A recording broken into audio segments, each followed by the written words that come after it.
Wendigo, Story 1. The Echol Lake Incident.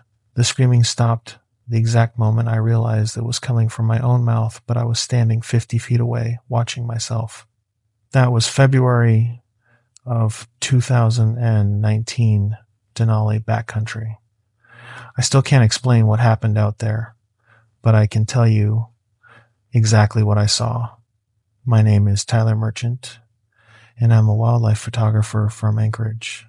29 years old, been shooting in Alaska wilderness for about 7 years.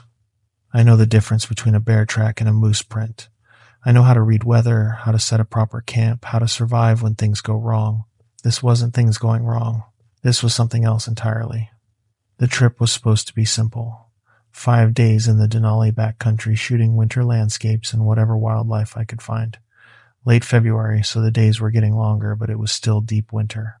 Temperatures hovering around -15 Fahrenheit during the day, dropping to -30 at night. I'd filed my itinerary with the Park Service. Solo trip, which I'd done dozens of times before. My route took me along the western edge of the park, near a series of unnamed lakes that freeze solid from November through April. Beautiful country, untouched. The kind of silence that makes your ears ring. I started from the Petersville Road trailhead on February 23rd, Saturday morning, about 9 a.m. Clear sky, no wind, perfect conditions. I had everything I needed. 4-season tent, -40 sleeping bag, MSR stove, 5 days of freeze-dried meals, water purification tablets, bear spray, satellite communicator, first aid kit, avalanche beacon, the works. My camera gear was in a padded pack insert. Canon 5D Mark IV, 3 lenses, extra batteries keeping warm against my chest, memory cards, cleaning kit. I'd done this enough times to have the system down. The first 2 days were perfect. I mean that. Absolutely perfect. I hiked about 8 miles the first day, following a creek drainage north into the backcountry. The snow was firm enough to walk on with microspikes, maybe 2 feet of base with another 6 inches of fresh powder on top. I stopped every half mile or so to shoot. Sun breaking through spruce branches, ptarmigan tracks crossing an open meadow, the way the light hit the Alaska Range peaks to the north. That first night I camped in a spruce grove, about a quarter mile from the frozen creek. Set up my tent, melted snow for water, ate my dehydrated beef stroganoff, and was in my sleeping bag by 8 p.m. Temperature dropped to -28 that night. I slept fine. Day 2, I covered another 9 miles, heading northwest toward what my map called Echol Lake. It wasn't named on the USGS topo, just marked as a water feature. I'd scouted it on Google Earth before the trip looked like it was maybe half a mile long, surrounded by dense spruce forest on 3 sides and open tundra on the 4th. I reached it around 3 p.m. on February 24th. The lake was completely frozen, covered in about 4 inches of fresh snow, smooth, pristine, not a single track anywhere on the surface. The spruce forest pressed in close on the eastern shore, and the western side opened up to rolling tundra that stretched for miles. It was beautiful and absolutely silent. I'm talking about the kind of silence that isn't natural. In wilderness, there's always some sound. Wind in the trees, a raven calling, ice cracking on a lake, the creak of your pack, something. But standing on the shore of Echol Lake that afternoon, there was nothing. I remember thinking it was odd, made a mental note of it. But I was tired from the hike and the light was getting low, so I focused on setting up camp in a clearing about 30 yards back from the lake shore, tucked into the tree line for wind protection. Tent up, gear organized, snow melted for water. I ate my dinner chicken teriyaki this time and watched the sun set over the tundra to the west. The sky went from blue to purple to deep red. Temperature was already dropping. My thermometer read -19 and it wasn't even 6 p.m. yet. I took a few long exposure shots of the sunset, then retreated to my tent. I had a small paperback with me, some thriller I had picked up at the Anchorage airport. I read for maybe an hour by headlamp, then turned it off and settled into my sleeping bag. That's when I heard it. Not a sound, exactly. more like the absence of sound becoming noticeable, if that makes sense. I lay there in the dark, listening. My tent was good quality, four-season mountain hardware, but sound still carries. I could usually hear the wind or trees creaking, or the occasional crack of ice shifting somewhere. Nothing. Complete silence. And then footsteps. Slow, deliberate, crunching through snow. I held my breath. The footsteps were coming from the direction of the lake, moving toward my camp. Steady rhythm. Crunch, crunch, crunch. Each step taking about 2 seconds. Heavy enough to break through the snow crust. Moose, I thought, had to be a moose. They move through this country all the time, especially in winter. Nothing to worry about. But the steps didn't sound quite right. Moose are heavy, sure, but their gait is different. 4 legs, uneven rhythm. This was methodical, 2-legged. The steps got closer. I could hear them circling my tent now, maybe 10 feet away. Still, that same steady rhythm. Crunch, crunch, crunch. I reached for my headlamp, clicked it on. The footsteps stopped. I waited. 30 seconds. A minute. Nothing. I unzipped my tent, fly just enough to stick my head out. Headlamp beam cutting through the darkness. I swept it across the clearing around my tent. Fresh tracks in the snow. Big ones. Boot prints, it looked like. But the edges were wrong. Too narrow. The stride was at least 4 feet between steps. I followed the track with my light. It circled my tent completely, a perfect circle, about 10 feet in diameter, and then headed back toward the lake. No animal does that. I crawled out of my tent, pulled my boots on, grabbed my bear spray. I'm not sure why. Instinct. Maybe. Something was off, and my brain was trying to catalog the wrongness of it. I followed the tracks with my headlamp. They led straight to the lake shore, out onto the ice, and then stopped. Just stopped. Middle of the lake. No animal, no person, no explanation. I stood there for probably 5 minutes, scanning the lake with my headlamp, looking for any movement. The beam reached maybe 100 feet before fading into darkness. Nothing. No tracks leading away, no disturbance in the snow. Just those boot prints leading to the center of the lake and ending. I went back to my tent, told myself it was probably just some weird snow formation that looked like tracks in the headlamp beam.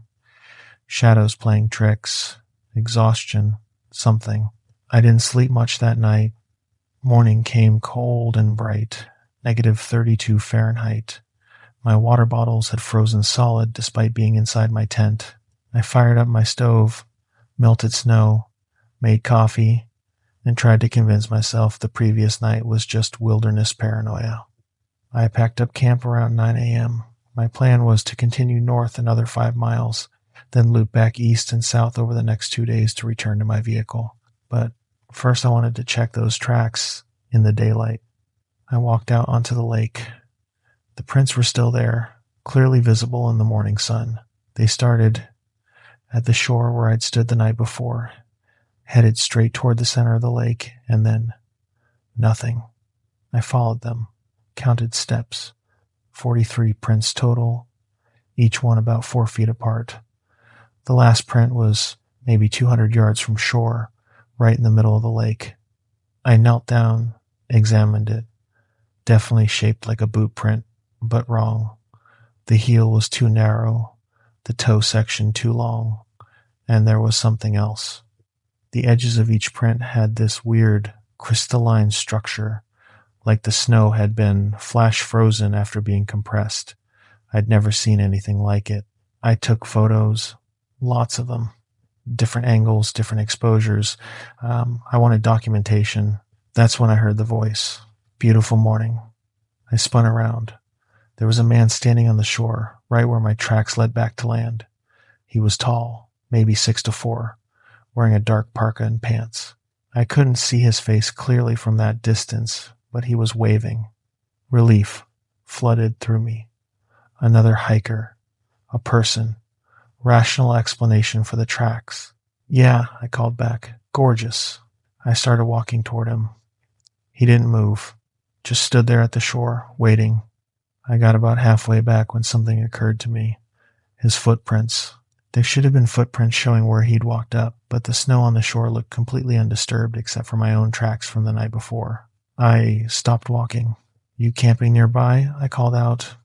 Not far, he said. His voice was off, flat, like he was speaking without inflection, without breathing between words. I started walking again, slower this time. Something in my gut was screaming at me to turn around, to head in the other direction, to get off this lake. The man tilted his head.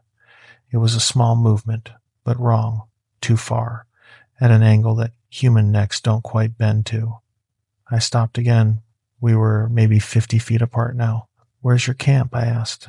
He pointed east, toward the dense spruce forest. In the trees. Show me your footprints, I said.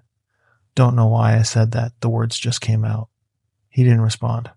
Just stood there, head tilted at that wrong angle, staring at me.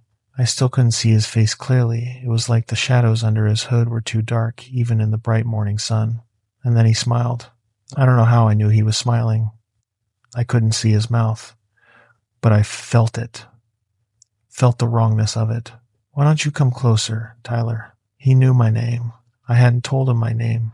My hand went to the bear spray on my belt. How do you know my name? You told me, he said. Last night. Don't you remember? I hadn't spoken to anyone last night. I'd been alone. I think you're confused, I said, trying to keep my voice steady. We've never met. Oh, we've met, he said, and then he did something that made my blood freeze. He mimicked my voice perfectly. I'm Tyler Merchant, he said in my exact voice, my exact inflection. Wildlife photographer from Anchorage, 29 years old. I backed up a step. He laughed his own laugh this time, high and strange. You should see your face right now, he said. And then he changed. I don't mean he transformed like in a movie. I mean the shadows under his hood shifted, and suddenly I could see his face clearly. It was my face. Not similar, not close, exact. Down to the small scar on my left eyebrow from a childhood fall, the slight asymmetry of my nose, the way my hair curls at the temples. I was looking at myself standing 50 feet away on the shore of a frozen lake in the middle of nowhere, Alaska. What the fuck are you? I whispered. My double smiled with my mouth. You should run, Tyler. I ran. I don't remember making the decision. My body just moved. I turned and sprinted across the ice, heading for the far shore, the opposite side of the lake from where that thing was standing. Behind me I heard laughter, my laughter, and then footsteps. Running, faster than I was running. I didn't look back, I just ran. My boots slipped on the ice, my pack threw off my balance, but I kept moving. The far shore was maybe 150 yards away. I could make it. The screaming started. It was coming from behind me, getting closer, high-pitched, agonized screaming, the sound of someone in unimaginable pain, and it was my voice doing the screaming. I couldn't help it. I looked back. The thing wearing my face was 20 feet behind me, running on all fours. Its limbs were too long now, joints bending at wrong angles, but the face was still mine, still perfect. And it was screaming with my voice while its mouth smiled. I faced forward again, pushed harder. My lungs burned. The cold air felt like knives with each breath. 10 feet from shore. 5 feet.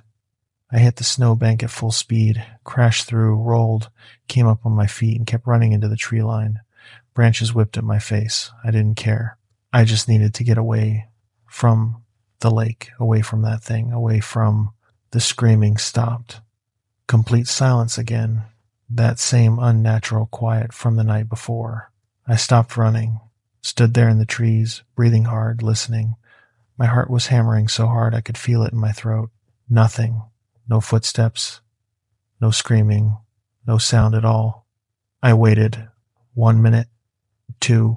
5. Still nothing. Slowly, I turned around, looked back through the trees toward the lake. I could see the open expanse of white through the spruce trunks. No movement, no figure chasing me. I walked back to the edge of the tree line, looked out across the lake. There was someone standing in the middle of the ice. Not the thing that had chased me. Someone else. A person in a bright yellow jacket, waving both arms over their head, the universal signal for distress. I raised my hand to wave back and froze because I could see another person. On the far shore where I'd camped, someone in dark gear was bent over my tent, going through my things. And then I heard it. From somewhere to my left, deeper in the forest, someone was calling for help, a man's voice hoarse and desperate. Help, please, anyone, I'm hurt. It was my voice. I looked back at the lake. The person in the yellow jacket was closer now. I hadn't seen them move, but they'd crossed at least 50 yards. They were still waving. The person at my camp looked up. I still couldn't see their face, but they started walking toward the person in yellow, slow, purposeful steps. And the voice in the forest kept calling, Please, my leg is broken. I can't walk. Please help. My voice. Begging, crying. I stood there at the tree line, trying to understand what I was seeing. 3 separate, what? Copies? Illusions? One in yellow on the lake, one at my camp, one calling from the forest. Which one was real? Were any of them real? The person in yellow stopped waving. They turned to face me directly, and even from that distance, I knew they were staring right at me. And then they started running, straight toward me, impossibly fast, their feet barely touching the snow. I ran. I crashed through the forest. No plan, no direction, just pure panic flight response. Branches tore at my jacket. My pack caught on something, and I shrugged out of it without stopping. Gone. All my gear, my camera, my survival equipment. Didn't matter. I just ran. The forest opened up ahead. A small clearing, maybe 20 yards across. I burst into it and stopped. There was someone standing in the center of the clearing, facing away from me, wearing my exact jacket, my exact pants, my exact boots. They were just standing there, motionless. I backed up slowly, tried not to make any noise. If I could just get back into the trees, circle around, maybe. The figure's head turned, all the way around, completely backward on its neck until it was facing me, while its body still faced forward.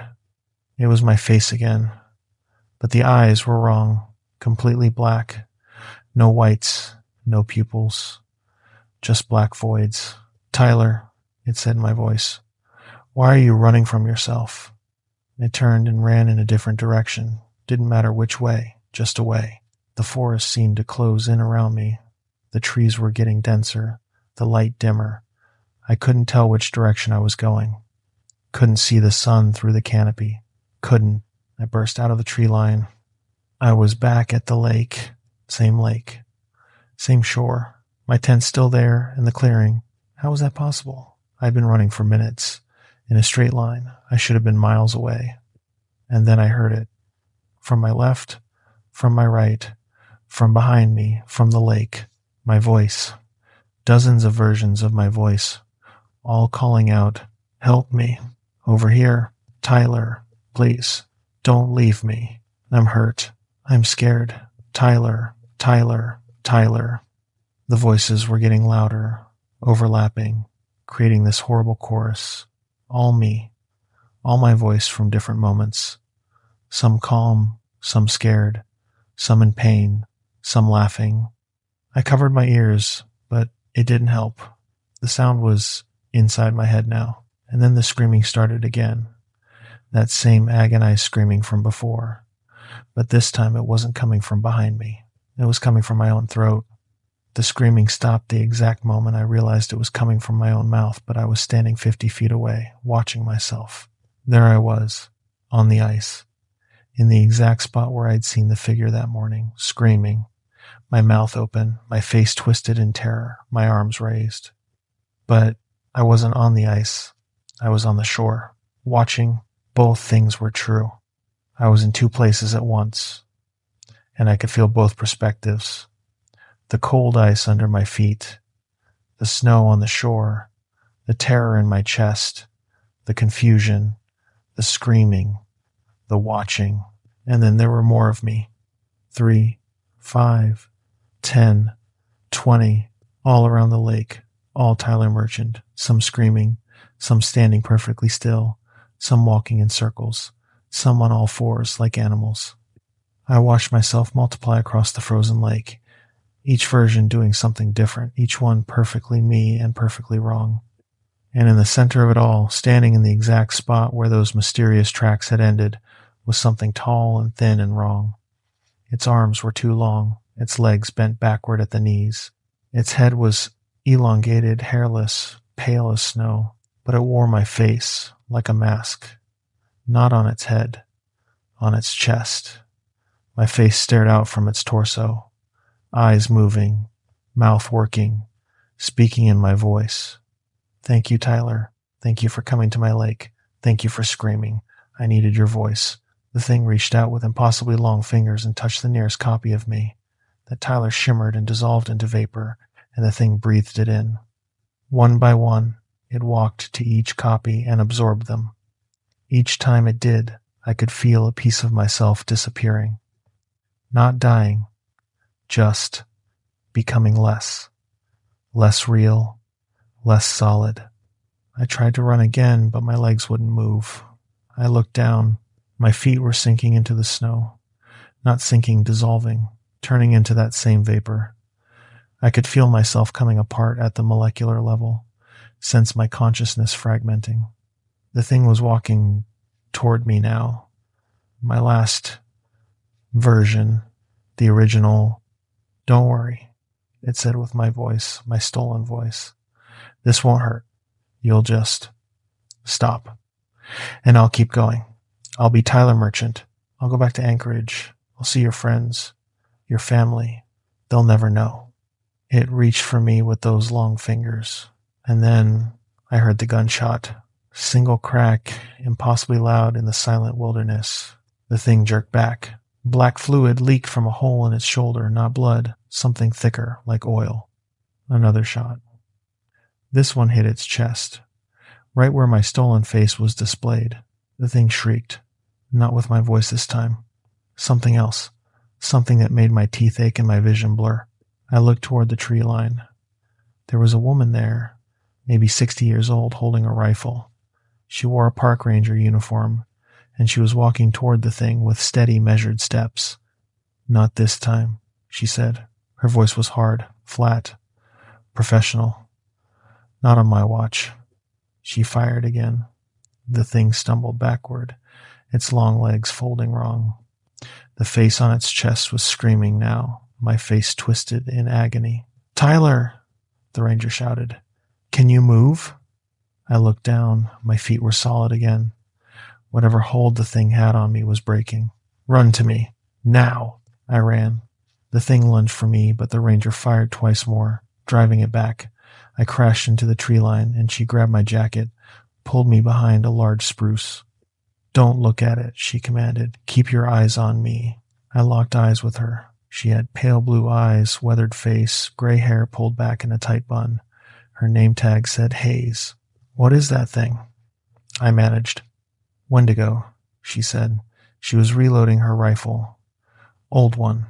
Very old. It's been hunting in this drainage for at least 40 years that I know of. It copied me. I know. That's what they do. They steal your voice, your face, your everything. Then they wear you like a suit and walk out of the wilderness. No one ever knows." She finished reloading, peered around the tree. I risked a glance. The thing was gone. The lake was empty again. All the copies of me had vanished. "Is it dead?" I asked. "No. Silver bullets slow them down, hurt them, but they don't die easy. We need to move. Now. Stay close to me. Don't speak. Don't respond to any voices you hear. Understand?" I nodded. She started moving through the forest, rifle at the ready. I followed so close I almost stepped on her heels.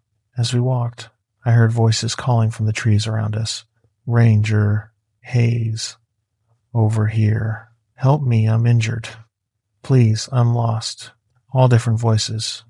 Men, women, children, all desperate, all perfectly, heartbreakingly convincing. Ranger Hayes ignored them all. She navigated through the forest like she knew every tree, every path. We walked for what felt like hours, but was probably 30 minutes. Finally, we emerged onto a snow-covered trail. There was a snowmobile parked there, with a small covered trailer attached. "Get in," she said, pointing to the trailer. I climbed in. She started the snowmobile, and we took off. Engine roaring, distance opening up between us and that lake. We rode for over an hour. Eventually, we reached a small ranger station, just a cabin, really, with a radio tower and a shed. Inside, she made coffee. Her hands were steady as she poured. "You're not the first," she said. "That thing has been taking people from this area since at least 1983. That's when I started tracking the disappearances. Why doesn't anyone know about it?" "They do. Park Service knows. State troopers know. We just can't do much about it. Can't kill it, can't capture it. Best we can do is watch for people who file itineraries in that area and try to extract them before it's too late." "How did you know I was there?" "I check the filed permits every week. When I saw yours included Echol Lake, I came looking. I was hoping I'd get to you before it did." She paused. "I didn't expect you to survive contact. Most don't. What happens to the ones who don't survive?" She was quiet for a long moment. "It takes them. Completely. Becomes them. Walks out of the wilderness wearing their face, using their voice. Goes to their homes. Their families never know the difference." I felt sick. "So there could be, how many? Over 40 years?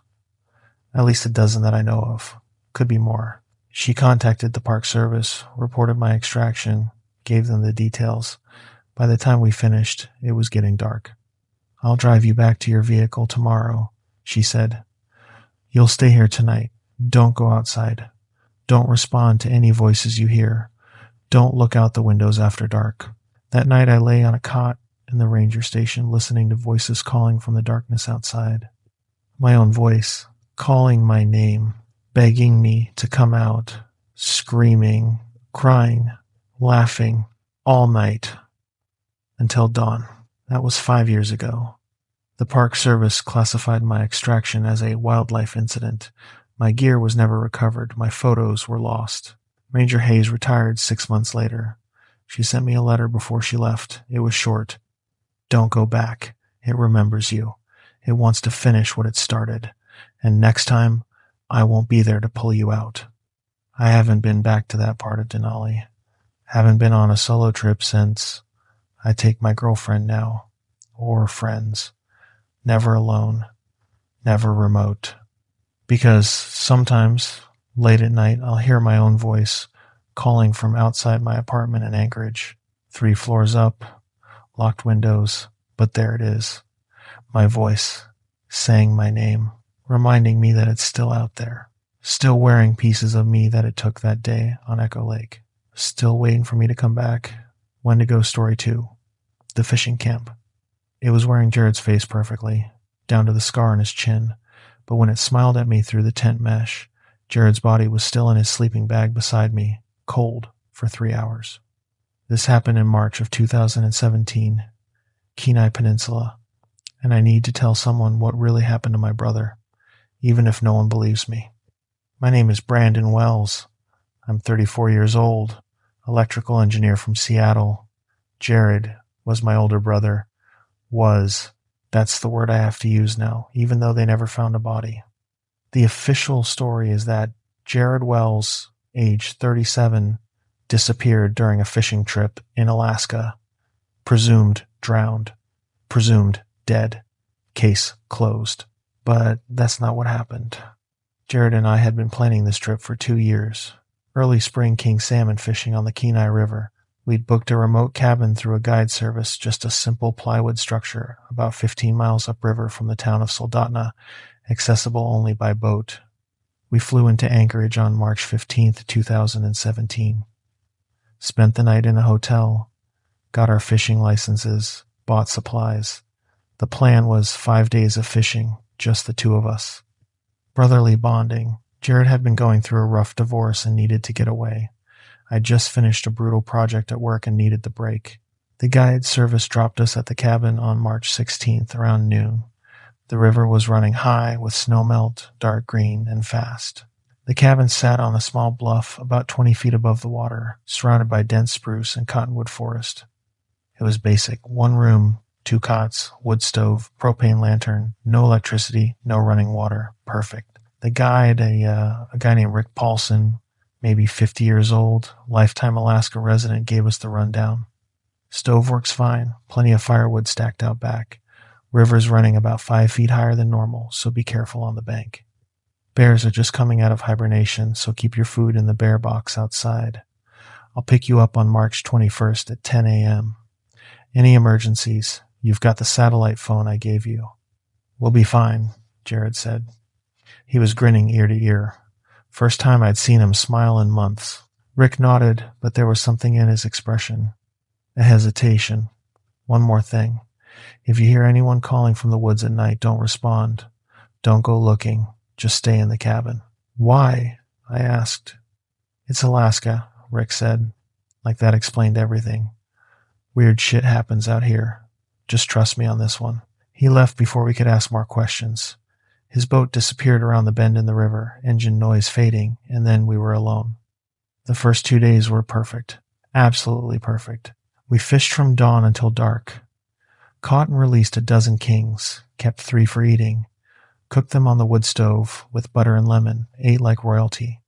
We talked about everything, his divorce, my job stress, childhood memories, Dad's health, Mom's new boyfriend. At night we'd play cards by lantern light, drink the whiskey Jared had brought, and listen to the river. It was exactly what we both needed. Day 3 started the same way. We were up at 6 a.m., had coffee, packed our gear, and headed down to the riverbank. The fishing was slower that morning. We'd been working the same pool for an hour with no bites when Jared pointed upstream. Someone's watching us, he said quietly. I looked. There was a figure standing on the opposite bank, maybe 100 yards upstream. Too far to see details, but definitely a person. They were just standing there, motionless. Probably another fisherman, I said. Rick said this was a private stretch. No one else should be here. Maybe they didn't get the memo. Jared waved at the figure. They didn't wave back. Didn't move at all. That's weird, Jared muttered. We went back to fishing. 10 minutes later, I glanced upstream again. The figure was gone. Hey, that person left, I said. Jared looked. Huh. Didn't hear a boat. Maybe they're on foot. Trail access somewhere? Rick didn't mention any trails. We fished for another hour, then headed back to the cabin for lunch. As we climbed the bank, I noticed something. Tracks in the mud, fresh boot prints, large size, probably men's 12 or 13. They led from the water's edge up to the tree line, circled our cabin, and then headed back down to the river about 50 yards downstream from where they started. Jared, look at this. He examined the tracks. Someone was checking out the cabin while we were fishing. Same person from across the river? Maybe. But how did they cross?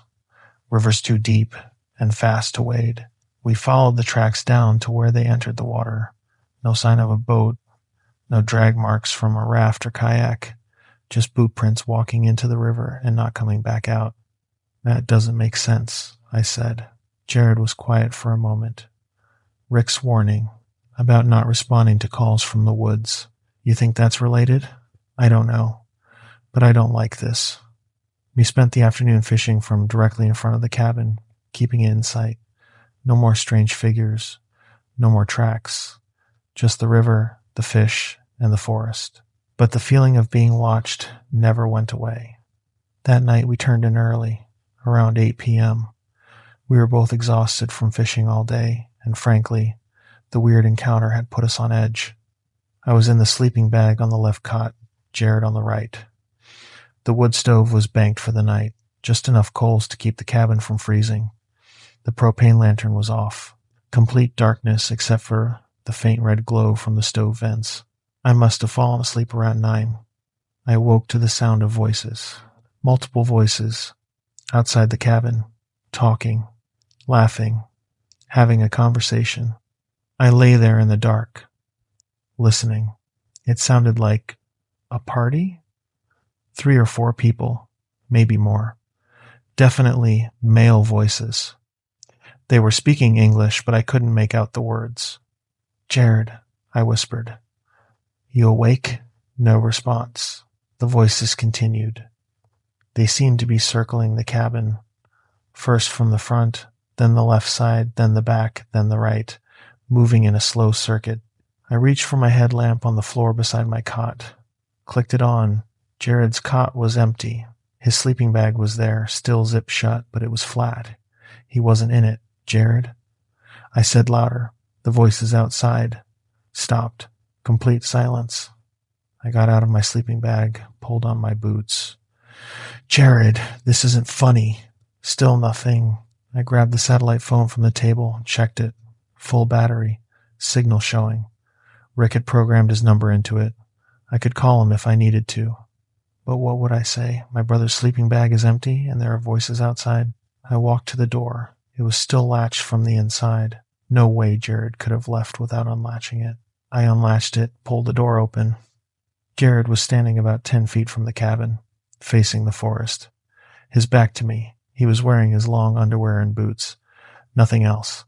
Just standing there in the March cold. It was probably 20 degrees out. "Jared, what the hell are you doing?" He didn't respond. Didn't turn around. Just stood there. I stepped out of the cabin. "Jared!" He started walking. Slow, steady steps toward the tree line. "Jared, stop!" I ran after him, grabbed his shoulder, spun him around. His eyes were open, but he wasn't seeing me. He was somewhere else.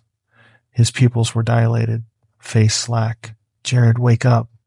I shook him. Hard. Nothing. It was like shaking a mannequin. And then he spoke. But it wasn't his voice. It was my voice. "Brandon," he said in my voice. My exact inflection. "Help me." I let go of him, like I'd been shocked. Stumbled backward. Whatever it was, smiled with Jared's mouth, using Jared's face. "Brandon," it said again in my voice. "I'm scared." I turned and ran back to the cabin, slammed the door, latched it. My hands were shaking so badly I could barely work the latch. Through the small window I could see Jared, or whatever was controlling him, standing where I'd left him, still smiling. And then he turned and walked into the forest. I stood at the window, breathing hard, trying to understand what I'd just seen. My brother had spoken in my voice. He'd looked at me with empty eyes. He'd walked into the Alaska wilderness in his underwear in 20-degree weather. I grabbed the satellite phone, started to dial Rick's number. The door rattled. Someone was trying the latch. "Brandon, let me in." Jared's voice. Normal. Scared. "Please, something's out here. I'm freezing." I looked out the window. The forest where Jared had disappeared was dark. I couldn't see anything. "Brandon, please, it's me. Let me in." I wanted to believe it. God, I wanted to believe it was really him. But I'd just watched him walk into the forest, and the door had been latched from the inside when I left. "How did you get back?" I called through the door. "I don't know. I woke up in the woods. Please, I'm freezing." The voice was perfect. Every inflection. The fear sounded real. "What's Mom's boyfriend's name?" I asked. Silence. Then, "What?" "We were talking about him 2 days ago. What's his name?" More silence. Then the door rattled harder. "Brandon, what the fuck? Let me in. This isn't funny. Answer the question." The rattling stopped. I waited. 30 seconds. A minute. "Steve," the voice finally said. "His name is Steve." It was wrong. Mom's boyfriend was named Richard. We joked about it because he insisted everyone call him Richard, never Rich or Rick. "Jared would know that," I said quietly. "Brandon, you're not my brother." The silence that followed was different, heavier. And then I heard footsteps walking away from the cabin, back toward the forest. I watched through the window. A figure in long underwear and boots walked across the clearing. It moved wrong. The gate was off, joints bending at angles that weren't quite right. It reached the tree line, and Jared stepped out. Two of him, the first one, in long underwear, standing at the edge of the forest. The second one, wearing his jacket and jeans, stepping out from behind a tree. They looked at each other. Then they both looked at the cabin. Then they started walking toward me. I backed away from the window, looked around the cabin. One door, 3 windows, wood walls, maybe half an inch thick. Not exactly a fortress. I grabbed the heaviest thing I could find, the cast iron skillet we'd been cooking with, stood by the door. If they got in, something hit the roof. Heavy footsteps running across the cabin roof. Then another window shattered. A third Jared reached through the broken glass, grabbing at the air. I was surrounded. I ran to the back corner of the cabin, pressed myself against the wall. The satellite phone was in my pocket. I pulled it out, dialed Rick's number with shaking fingers. It rang. Once, twice, 3 times. Pick up, pick up, pick up. Hello? Rick's voice, groggy with sleep. Rick, it's Brandon Wells. Something's wrong. The phone was ripped from my hand. I spun around. Jared was standing right behind me. I hadn't heard him come in, hadn't heard the door open. He was smiling. He put the phone to his ear. Hi, Rick, he said in my voice. Sorry about that. Everything's fine. Brandon just had a nightmare. We're good. He ended the call, dropped the phone on the floor. How did you get in? I whispered. You let me in, Brandon. He gestured to the door. It was still latched. That wasn't possible. The door was. I looked at the windows. All intact. No broken glass. I looked at the roof. No footsteps. I was losing my mind. Had to be.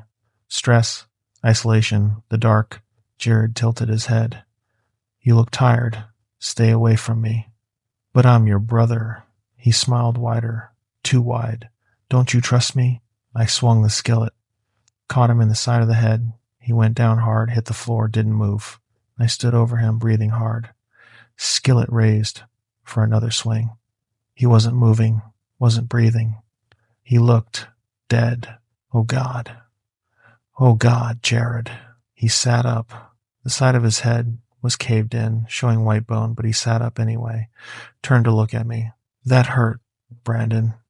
I screamed and swung again. The skillet passed right through him like he was smoke. He laughed.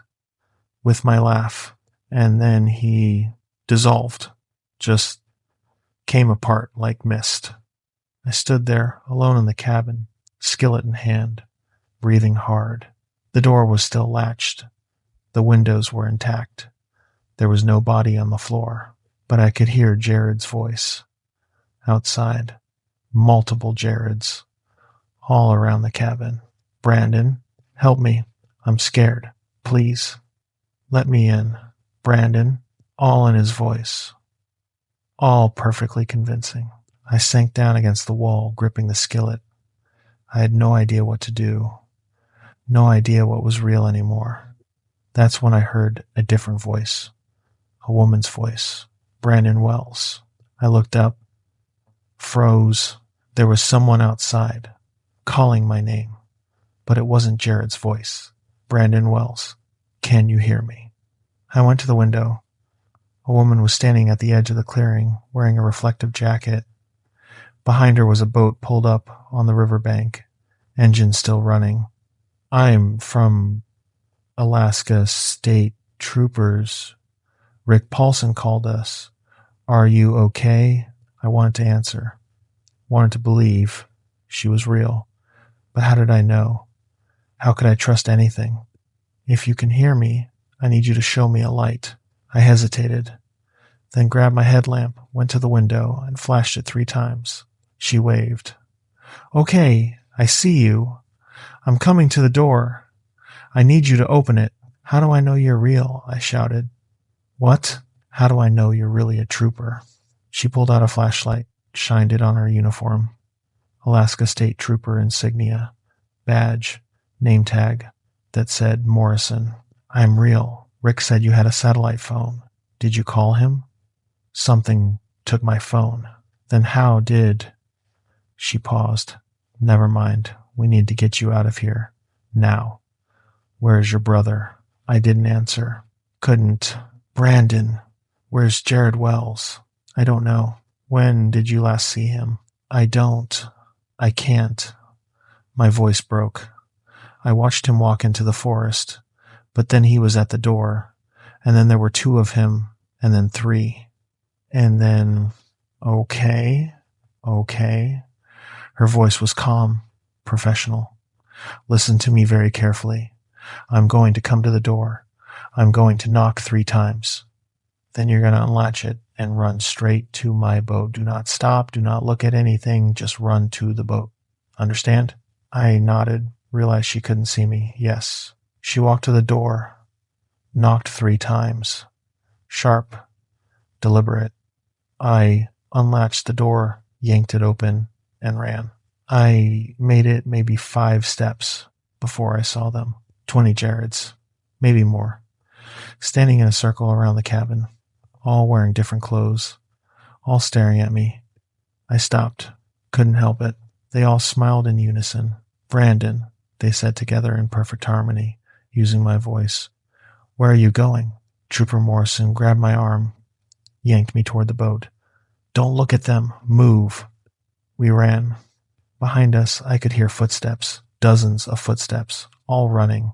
We reached the boat. Morrison shoved me in, jumped in after me, gunned the engine. The boat lurched forward away from the bank. I looked back. All the Jareds were standing at the water's edge, watching. As we pulled away, they raised their hands in unison and waved. Goodbye, they all mouthed silently.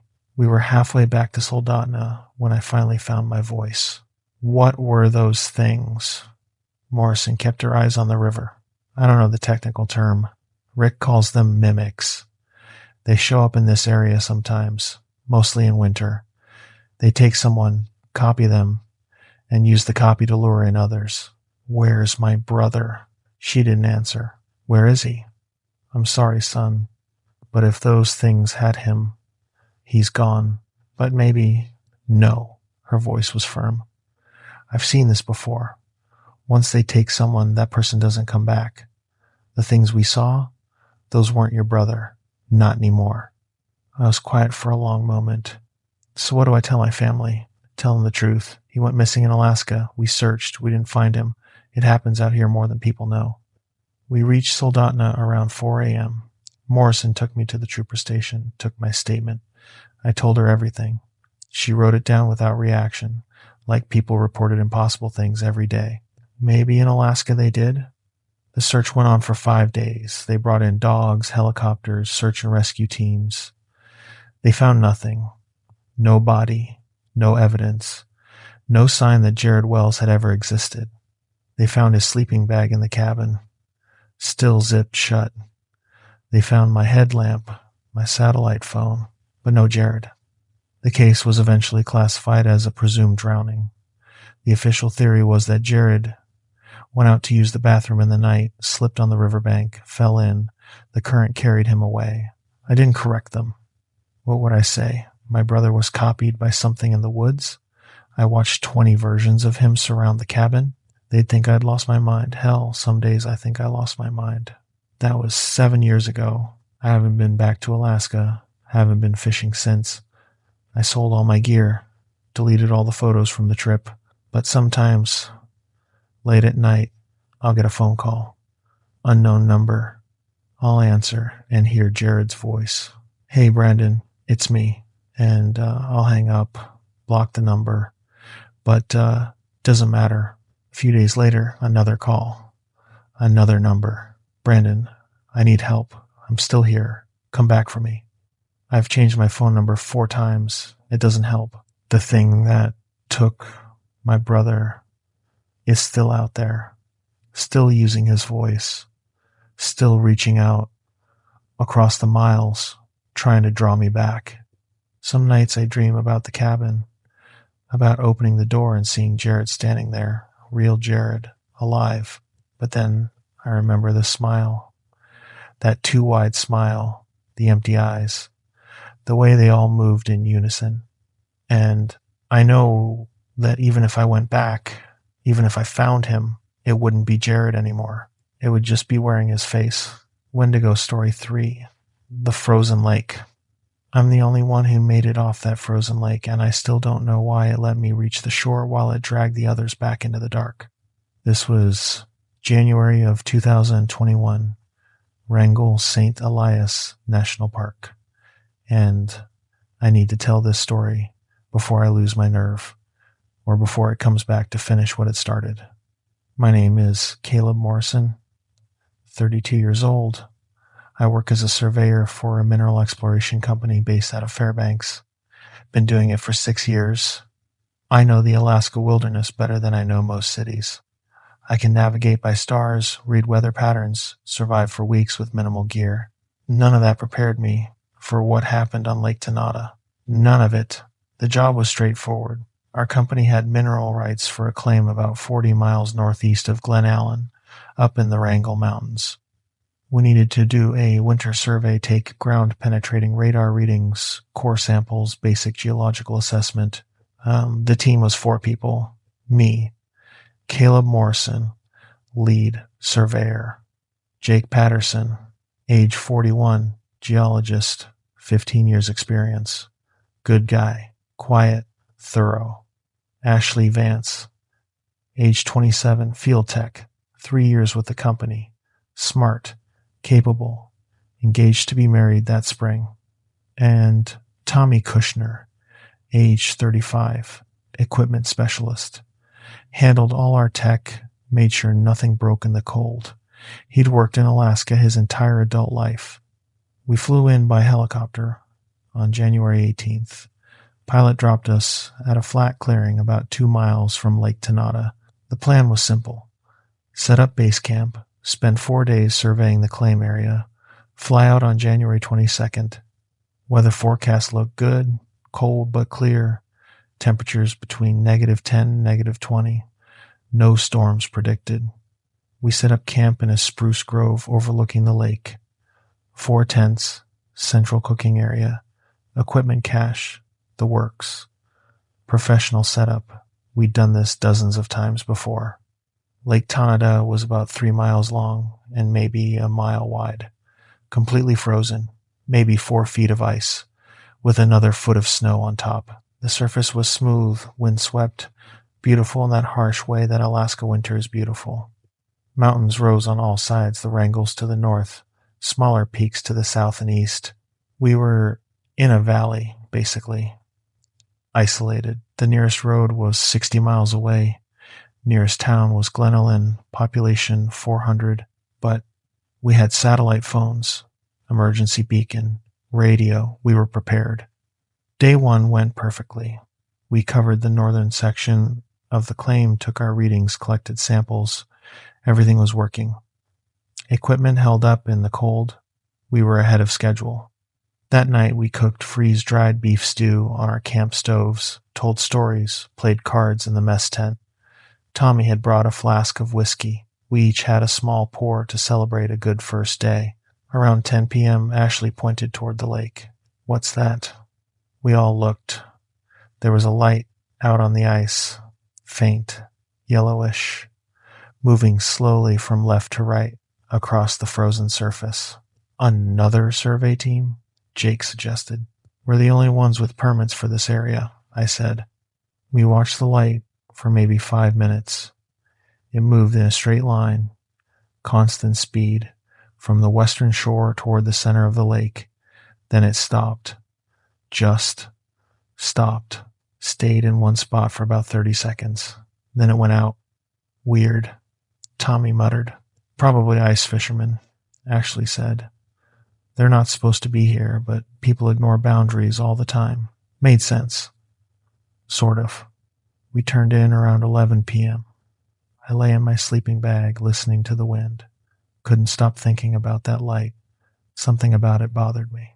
The movement was too steady, too mechanical, like it was following a programmed path rather than being carried by a person walking. I fell asleep eventually. I woke to screaming. not human screaming. Animal, high-pitched, agonized, coming from the direction of the lake. I checked my watch. 2:47 a.m. I unzipped my tent, stuck my head out. The other tents were dark, no movement. The screaming continued. It sounded like a rabbit, maybe a hare being killed by a predator. Happened all the time in the wilderness. Fox taking prey. Perfectly natural.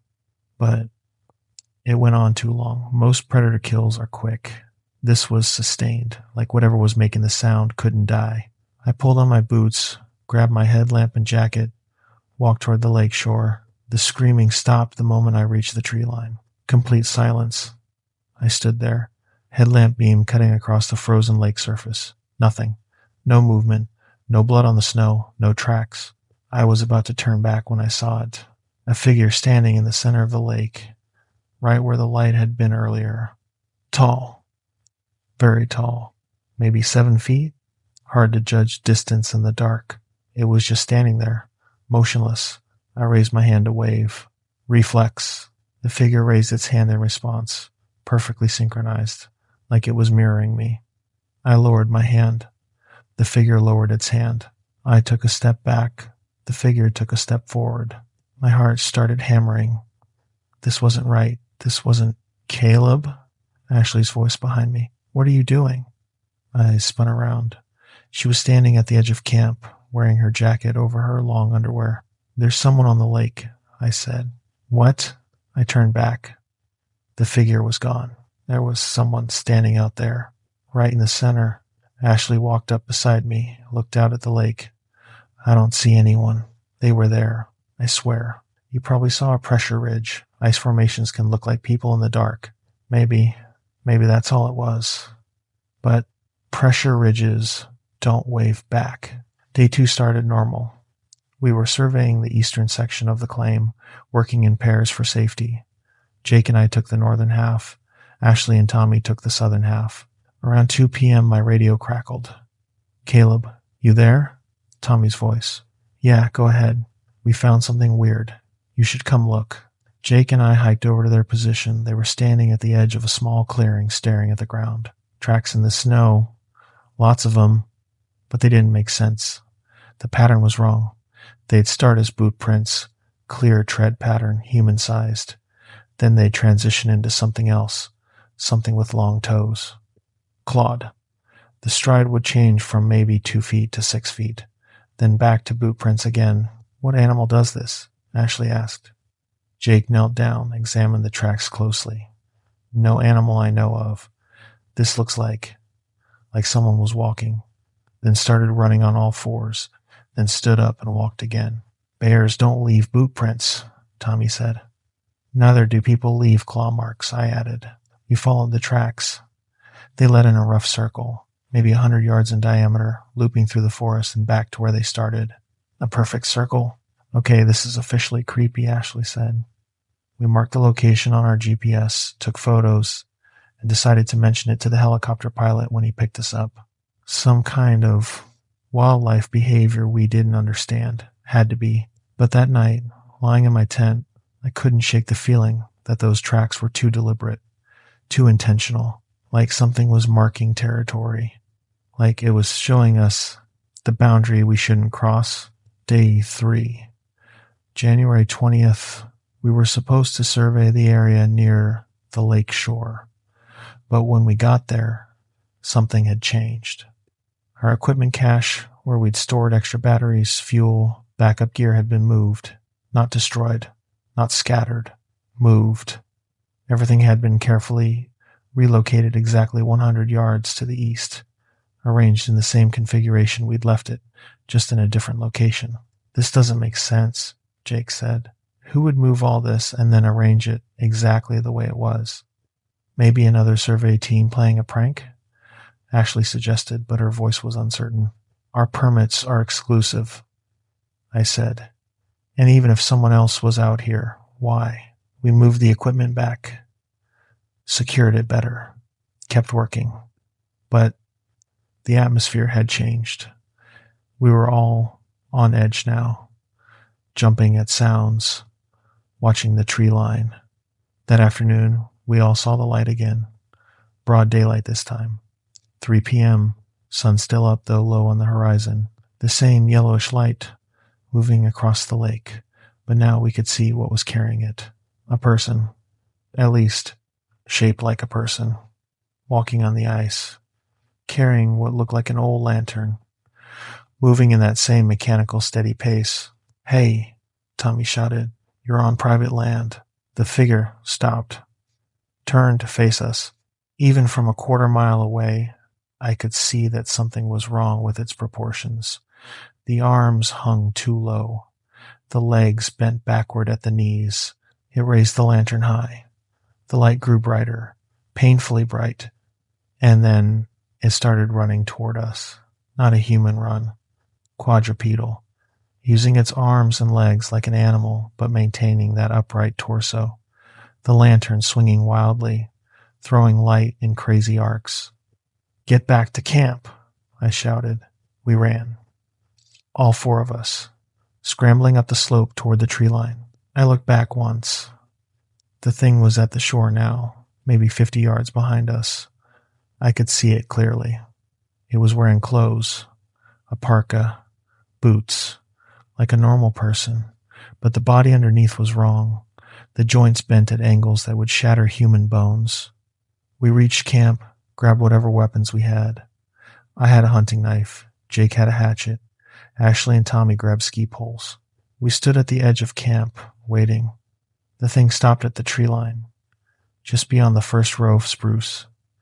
It stood up slowly, rising to its full height, at least 8 feet tall. The parka hung on it like a child wearing adult clothes. It tilted its head. The hood fell back. The face underneath was human, or had been. The features were perfect: eyes, nose, mouth, all in the right places. But the skin was translucent. I could see the bones underneath. And the eyes were completely black. "What do you want?" Jake called out. His voice was shaking. The thing opened its mouth, and it spoke in Jake's voice. "What do you want?" It repeated perfectly. Exact same inflection. Exact same shake. Jake stumbled backward. "No, that's not." The thing smiled. Then it spoke in Ashley's voice. This is officially creepy. Her exact words from the day before. Her exact tone. Then it spoke in Tommy's voice. Then mine. Cycling through each of us, speaking our words back to us. It was showing us what it could do, what it had been learning. "Everyone in your tents," I said quietly. "Now, don't run, just back up slowly." We did. Kept our eyes on the thing while we retreated. It didn't move. Just stood there, speaking in our voices, cycling through everything we'd said over the past 3 days. We got into our tents. I had my satellite phone. I called our company's emergency line. "This is Caleb Morrison, Team 7 Rangel Survey. We need emergency extraction. Now. What's your situation?" We're being threatened. There's something in our camp. We need the helicopter ASAP. Weather's coming in. Earliest we can get to you is tomorrow morning, January 21st. 800 hours. Can you hold until then? I looked at my watch. It was 4 p.m. 16 hours. We'll have to. Secure your position. Stay in communication. We'll have the chopper there at first light. We made it until midnight. That's when Tommy started screaming. We all scrambled out of our tents. Tommy was standing in the center of camp, looking at the lake. "They're calling me," he said. "Can't you hear them?" "Tommy, there's no one. They're calling my name. They need help." He started walking toward the lake. Jake and I grabbed him, held him back. "Tommy, listen to me," I said. "There's nothing out there." But he was right. I could hear it now, voices calling from the ice, dozens of voices, men, women, children, all calling for help. "Please, we're trapped. Help us. It's so cold. Please." Ashley put her hands over her ears. "Make it stop." The voices grew louder, more desperate, and mixed in with them I could hear our own voices, calling to us, begging us to come to the lake. Tommy broke free from our grip and ran. straight toward the lake. Jake chased him. I was about to follow when Ashley grabbed my arm. "Look," she whispered. The lake was covered in lights, hundreds of them. Yellow lanterns spread across the entire frozen surface, and between them, figures moved, dozens of them, all different heights, all walking in complex patterns, weaving around each other. Jake had caught up to Tommy at the shore. They were struggling. Tommy was trying to get onto the ice, Jake holding him back. And then one of the figures on the lake turned toward them. It started running. That same horrifying quadrupedal run, arms and legs moving in impossible rhythm. "Jake, get back!" I screamed. He heard me, looked up, saw the thing coming. He dragged Tommy backward, away from the shore. They made it maybe 10 feet before 3 more figures emerged from the tree line behind them. They were surrounded. I ran toward them. Ashley was screaming at me to stop, but I couldn't leave them. I made it halfway there when I saw Jake disappear. Not grabbed, not pulled. He just vanished. 1 second he was there, the next he was gone. Tommy was on his knees, staring at the spot where Jake had been. "Tommy!" I shouted. "Run!" He looked at me. His eyes were empty. Like everything that made him Tommy had been scooped out. "They took him," he said calmly. "They took Jake." One of the figures bent down, touched Tommy's shoulder. He didn't resist, just stood up and walked with it toward the lake, like they were old friends. I watched him walk onto the ice.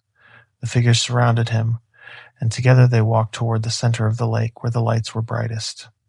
Ashley was beside me now, both of us frozen in horror. "We have to go," she said. "We have to run, now." We ran back to camp, grabbed our satellite phones, our emergency beacon, whatever we could carry, left everything else. And we ran west, away from the lake, into the forest. Behind us, the voices followed, calling our names, using our friends' voices. "Caleb, Ashley, help us. Don't leave us. Please, it hurts." We ran until we couldn't run anymore. Maybe 3 miles, maybe 5. In the dark, in the cold, in the absolute terror. We stopped in a small clearing. Ashley activated the emergency beacon. I called the emergency line again. "This is Morrison. We've lost 2 team members. Repeat, 2 team members down. We need immediate extraction." "What happened?" I can't. My voice broke. "Just get us out, please. Helicopter will be there at first light. 6 more hours. Can you hold?" "We have to." We huddled together in that clearing, backs to a large spruce, facing the direction we'd come from, waiting. The voices never stopped. They called to us all night, sometimes close, sometimes distant, always in our friends' voices, always begging for help. Dawn came slowly, gray light filtering through the trees. The voices had finally stopped around 5 a.m. At 6:30, we heard the helicopter. We ran toward the sound, breaking from the tree line into an open meadow. The chopper pilot saw us, circled, landed. We scrambled aboard. The pilot took one look at our faces and didn't ask questions, just took off. As we gained altitude, I looked down at Lake Tenada. The ice was covered in figures, hundreds of them, all standing perfectly still, all looking up at the helicopter. And in the center, I could see Tommy and Jake, standing among the crowd, staring up at us. They waved. Alaska State Troopers searched the area for a week, found our camp exactly as we'd left it, found our equipment, found Jake's and Tommy's personal items, found no bodies, no tracks, no evidence of any struggle. Official report says they got disoriented and wandered onto the lake, fell through thin ice, drowned. The lake ice was 4 feet thick, no thin spots anywhere. The report stands anyway. Ashley quit 2 weeks after we got back. Last I heard, she moved to Oregon. We don't talk. Every time I called, she'd hang up. Eventually, I stopped trying.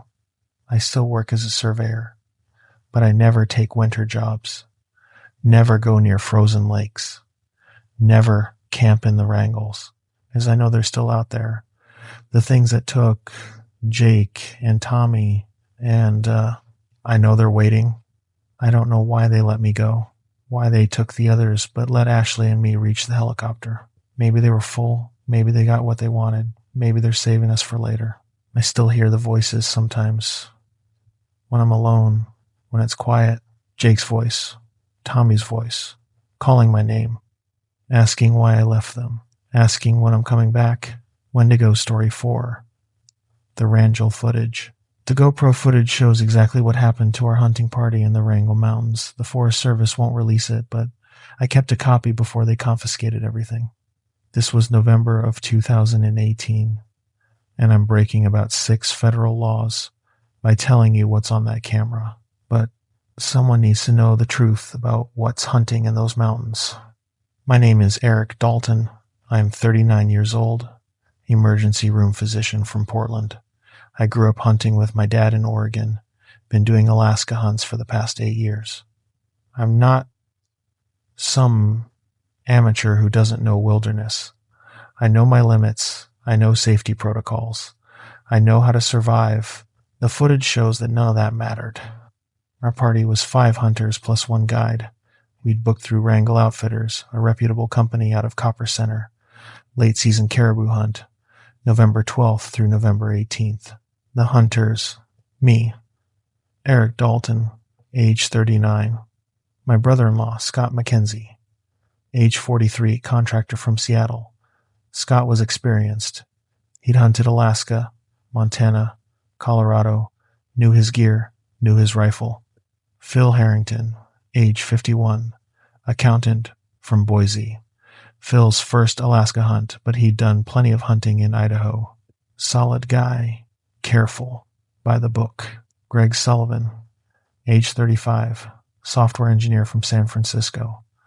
Least experienced of the group, but he'd taken hunter safety courses, practiced at the range, was taking it seriously. And Ryan Torres, age 28, paramedic from Anchorage, local, New Alaska, had harvested 3 caribou over previous years. Our guide was Walter Simmons, age 62. He'd been guiding in the Wrangels for 38 years. If anyone knew that country, it was Walt. I mention all this to establish we weren't idiots, we weren't reckless, we were prepared. The footage shows it didn't matter. We flew into a gravel strip in the Wrangels on November 12th.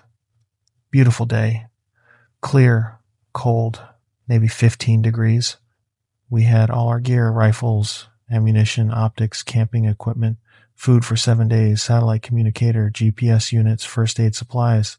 Walt had us set up base camp about 3 miles from the airstrip, near a creek drainage where he said caribou migrated through regularly. On my suggestion, we each carried small action cameras, GoPros mounted on our chest harnesses. I'm a documentarian by nature. I film my hunts, keep detailed records, review them later for technique improvement. This time, those cameras captured everything. November 13th and 14th were normal. We glassed for caribou, hiked the ridge lines, saw plenty of sign, but no animals close enough for ethical shots. Ate well, told stories around the camp stove, slept in our tents. November 15th is when things started getting strange. We were hiking a ridge about 5 miles north of camp, single file. Walt in front, then Scott, Phil, me, Greg, and Ryan bringing up the rear. Around 10 a.m., Walt stopped, held up a fist. We all froze. He gestured us forward. We crept up to where he was standing, looking down into a narrow valley. "Look at that," he whispered. There was a caribou bull in the valley below, big one, good rack, standing completely motionless in the center of a small clearing. "That's weird," Ryan said quietly. "What's weird?" I asked. "Look at the ground around it." I looked closer through my binoculars. The caribou was standing in the center of a perfect circle. The snow around it was completely undisturbed, no tracks leading in, no tracks leading out. It was like the animal had been placed there. "How did it get there?" Scott whispered.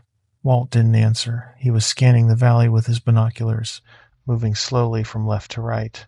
"Something's wrong," he said finally. What do you mean? That caribou. It hasn't moved. Haven't seen it breathe. Haven't seen an ear flick. Nothing. We watched for 10 more minutes. The bull stood perfectly still.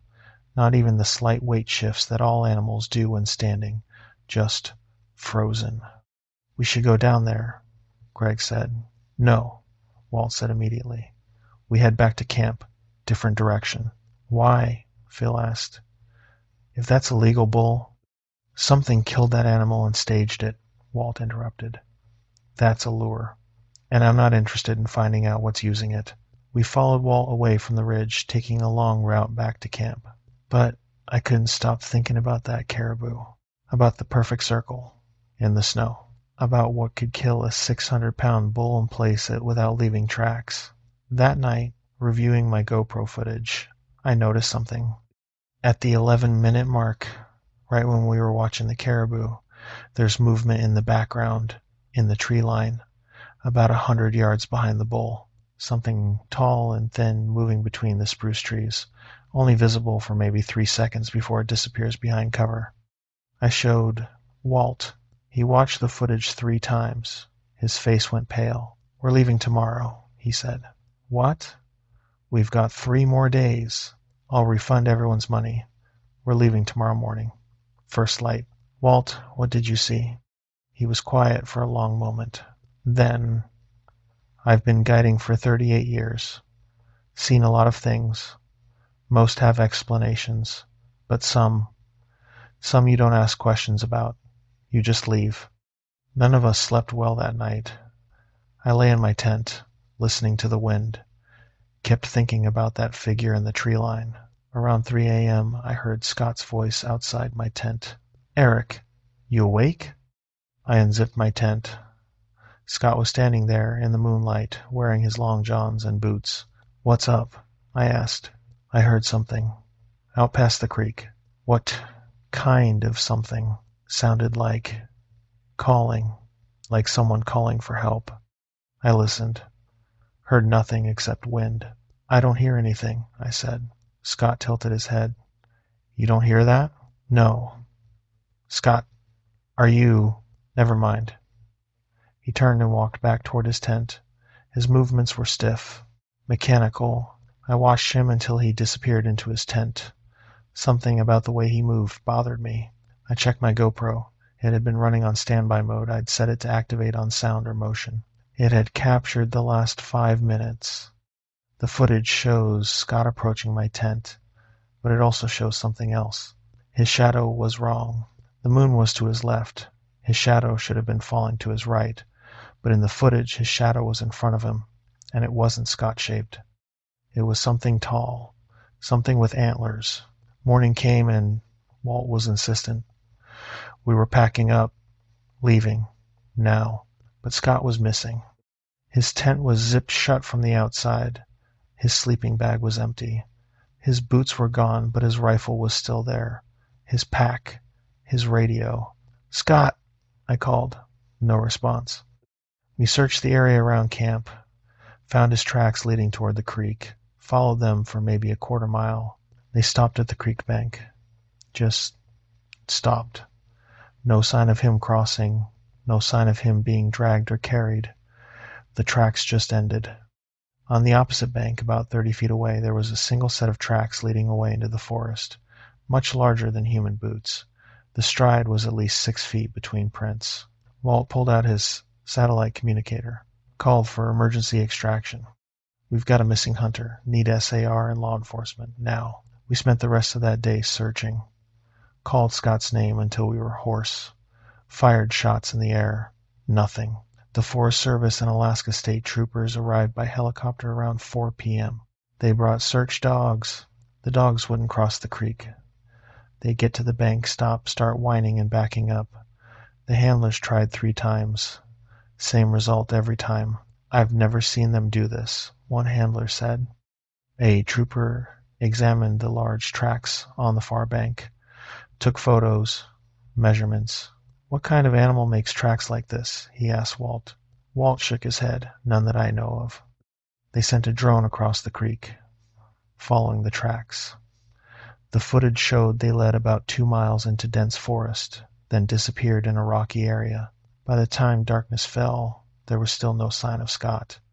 The trooper in charge, Sergeant Martinez, made the decision to suspend the search until morning, too dangerous in the dark. We camped that night with the search team. Nobody slept much. Around 2 a.m., Phil shook me awake. "Eric, Scott's back." I sat up. "What?" "He's standing outside camp. He's calling for us." I grabbed my headlamp, went outside. The troopers and Walt were already there, shining lights into the forest. About 50 yards away, at the edge of the light, Scott was standing between 2 spruce trees. "Scott," I called. "Are you okay?" He didn't respond. Just stood there. "Scott, come into camp. It's safe." He turned and walked deeper into the forest. "Wait." I started to follow. Walt grabbed my arm. "That's not Scott." "What are you talking about?" "I can see him right." "That's not Scott," Walt repeated firmly. Sergeant Martinez had night vision binoculars. He was scanning the area where Scott had been standing. "Jesus Christ," he whispered. "What?" I asked. He handed me the binoculars. "Look." I looked. In the green glow of night vision, I could see the trees, the snow, and I could see Scott, or what looked like Scott.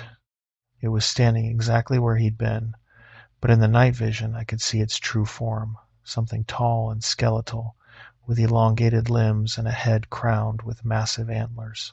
It was wearing Scott's jacket like a cape.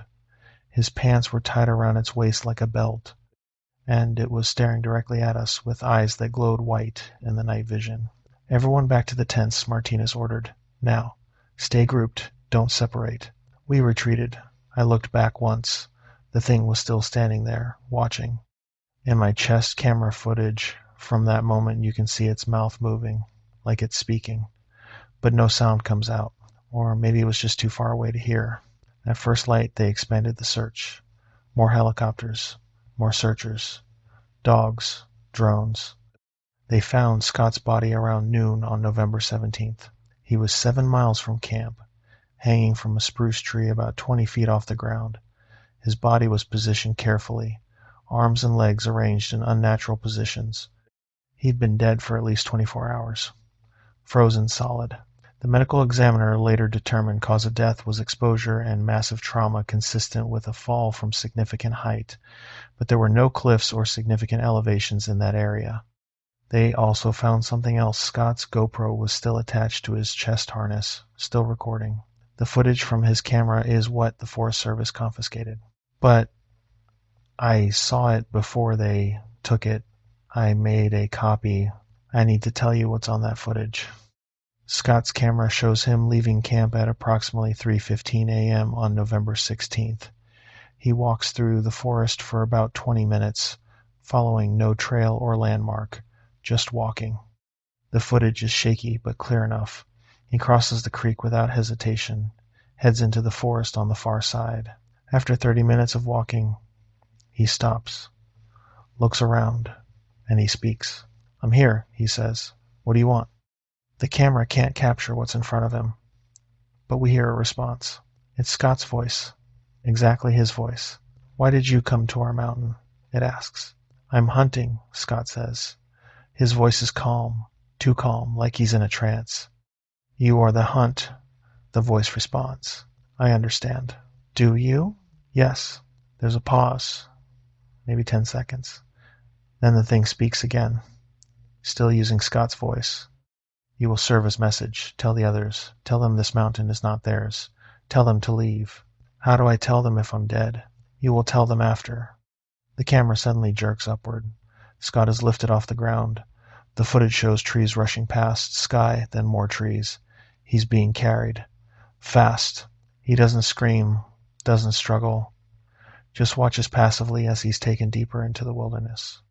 The footage shows him being carried for miles. The thing carrying him moves impossibly fast, leaping between trees, covering ground that should take hours and minutes. Finally they stop. The camera shows a clearing. In the center is a large spruce tree. The thing speaks again in Scott's voice.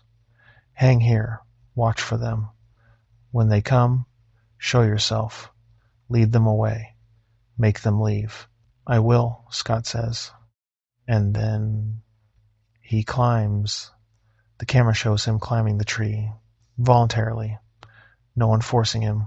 He climbs to a branch about 20 feet up. He positions himself on the branch, arranges his arms and legs in that unnatural position, and then he just waits. The temperature that night dropped to -15. He was wearing long johns and a jacket, no gloves, no hat. The footage shows him sitting there for hours. You can see his breath at first, fog in front of the camera. But as the hours pass, the breath slows, stops. He freezes to death on that branch, and the camera captures all of it. The last frame before the battery dies shows a tall figure standing at the base of the tree, looking up at Scott's body, checking its work.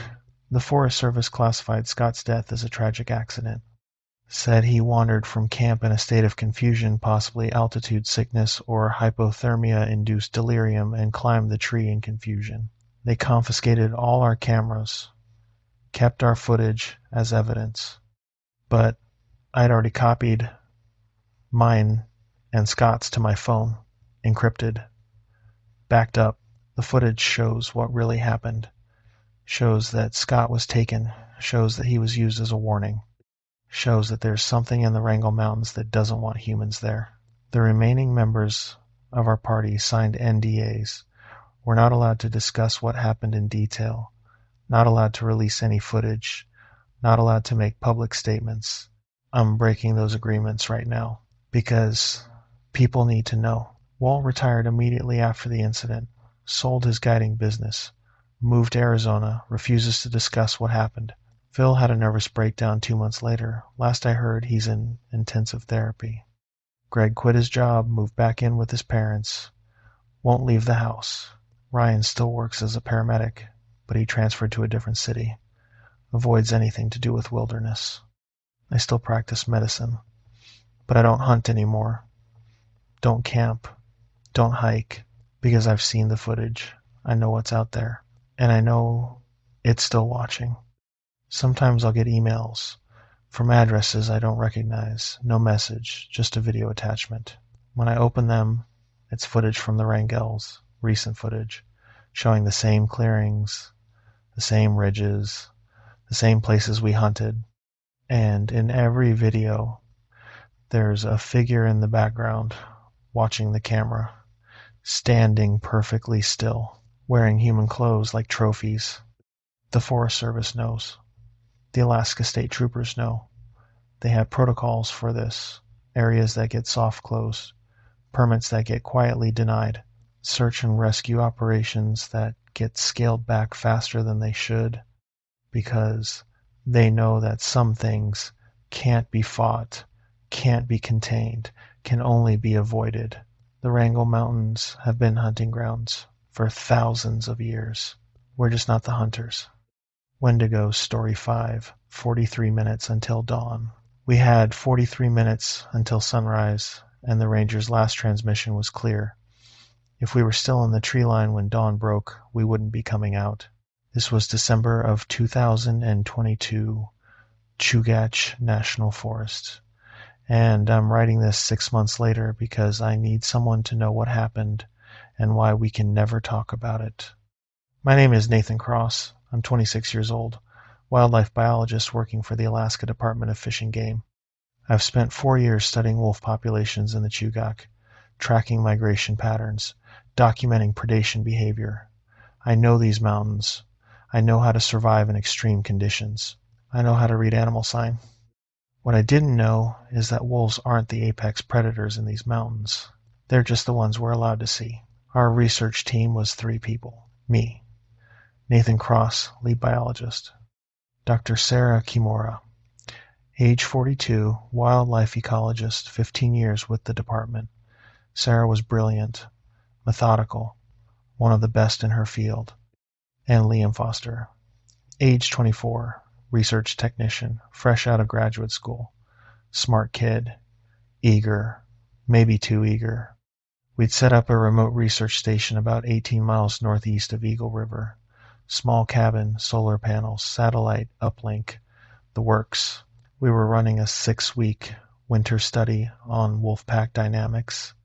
December 8th through December 14th was supposed to be routine. We'd collar 2 more wolves, document movement patterns, collect scat samples, monitor pack interactions. Everything was going according to plan until December 13th. That was the day Liam found the cache. He was out setting trail cameras around 7 a.m. I was at the research station analyzing data. Sarah was in Eagle River picking up supplies. My radio crackled around 8:30.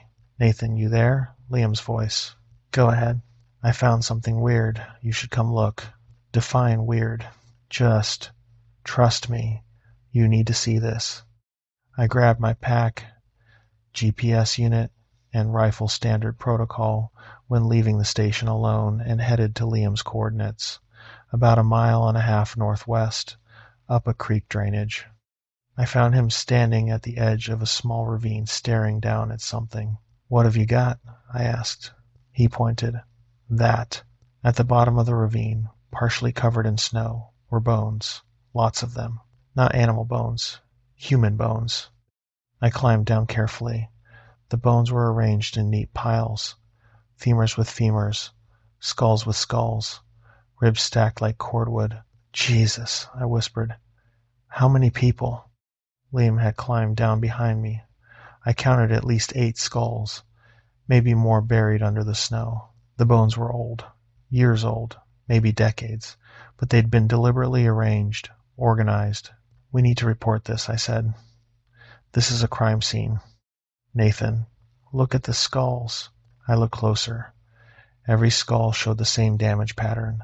The top had been removed, cut cleanly, like someone had used a saw to take off the cranial vault. And inside each skull, where the brain should have been, there was nothing. Completely empty. Cleaned out. "What the hell does this?" Liam asked. "We're leaving. Now. We'll call this in from the station." We climbed out of the ravine. That's when I noticed the tracks. Fresh tracks in the snow, leading to the ravine and then away. Boot prints. Large. At least size 14 or 15. They led directly to where we'd been standing. And then they stopped. No tracks leading away. Just stopped. "Liam," I said quietly, "when you got here, did you see anyone?" "No." "Why?" "These tracks. Someone was standing right where we're standing. Recently. But I was here for 20 minutes before calling you. I would have seen." A branch snapped in the forest to our left. We both turned. Nothing. Just dense spruce and birch. Another snap, this time from our right. "We're being circled," I said. "Back to back. Rifles ready." We pressed our backs together, scanning the tree line. I could hear movement. Something large, moving through the forest, just out of sight. And then I heard the voice. "Help me." A woman's voice. Weak. Frightened. "Please, I'm hurt." "Sarah?" Liam called out. "No," I said immediately. "Sarah's in Eagle River. Help me." The voice came again, from a different direction now. "Please." "That's Sarah's voice," Liam insisted. "I know it is." "Sarah's 40 miles away." "Help. Please." The voice was moving, circling us, and it was getting the inflection wrong now. The words were right, but the pacing was off, like someone reciting from memory rather than speaking naturally. "We move," I said. "Straight back to the station. Now. Stay close." We started walking, keeping our backs together, rifles up. The voice followed us. "Help me. Please.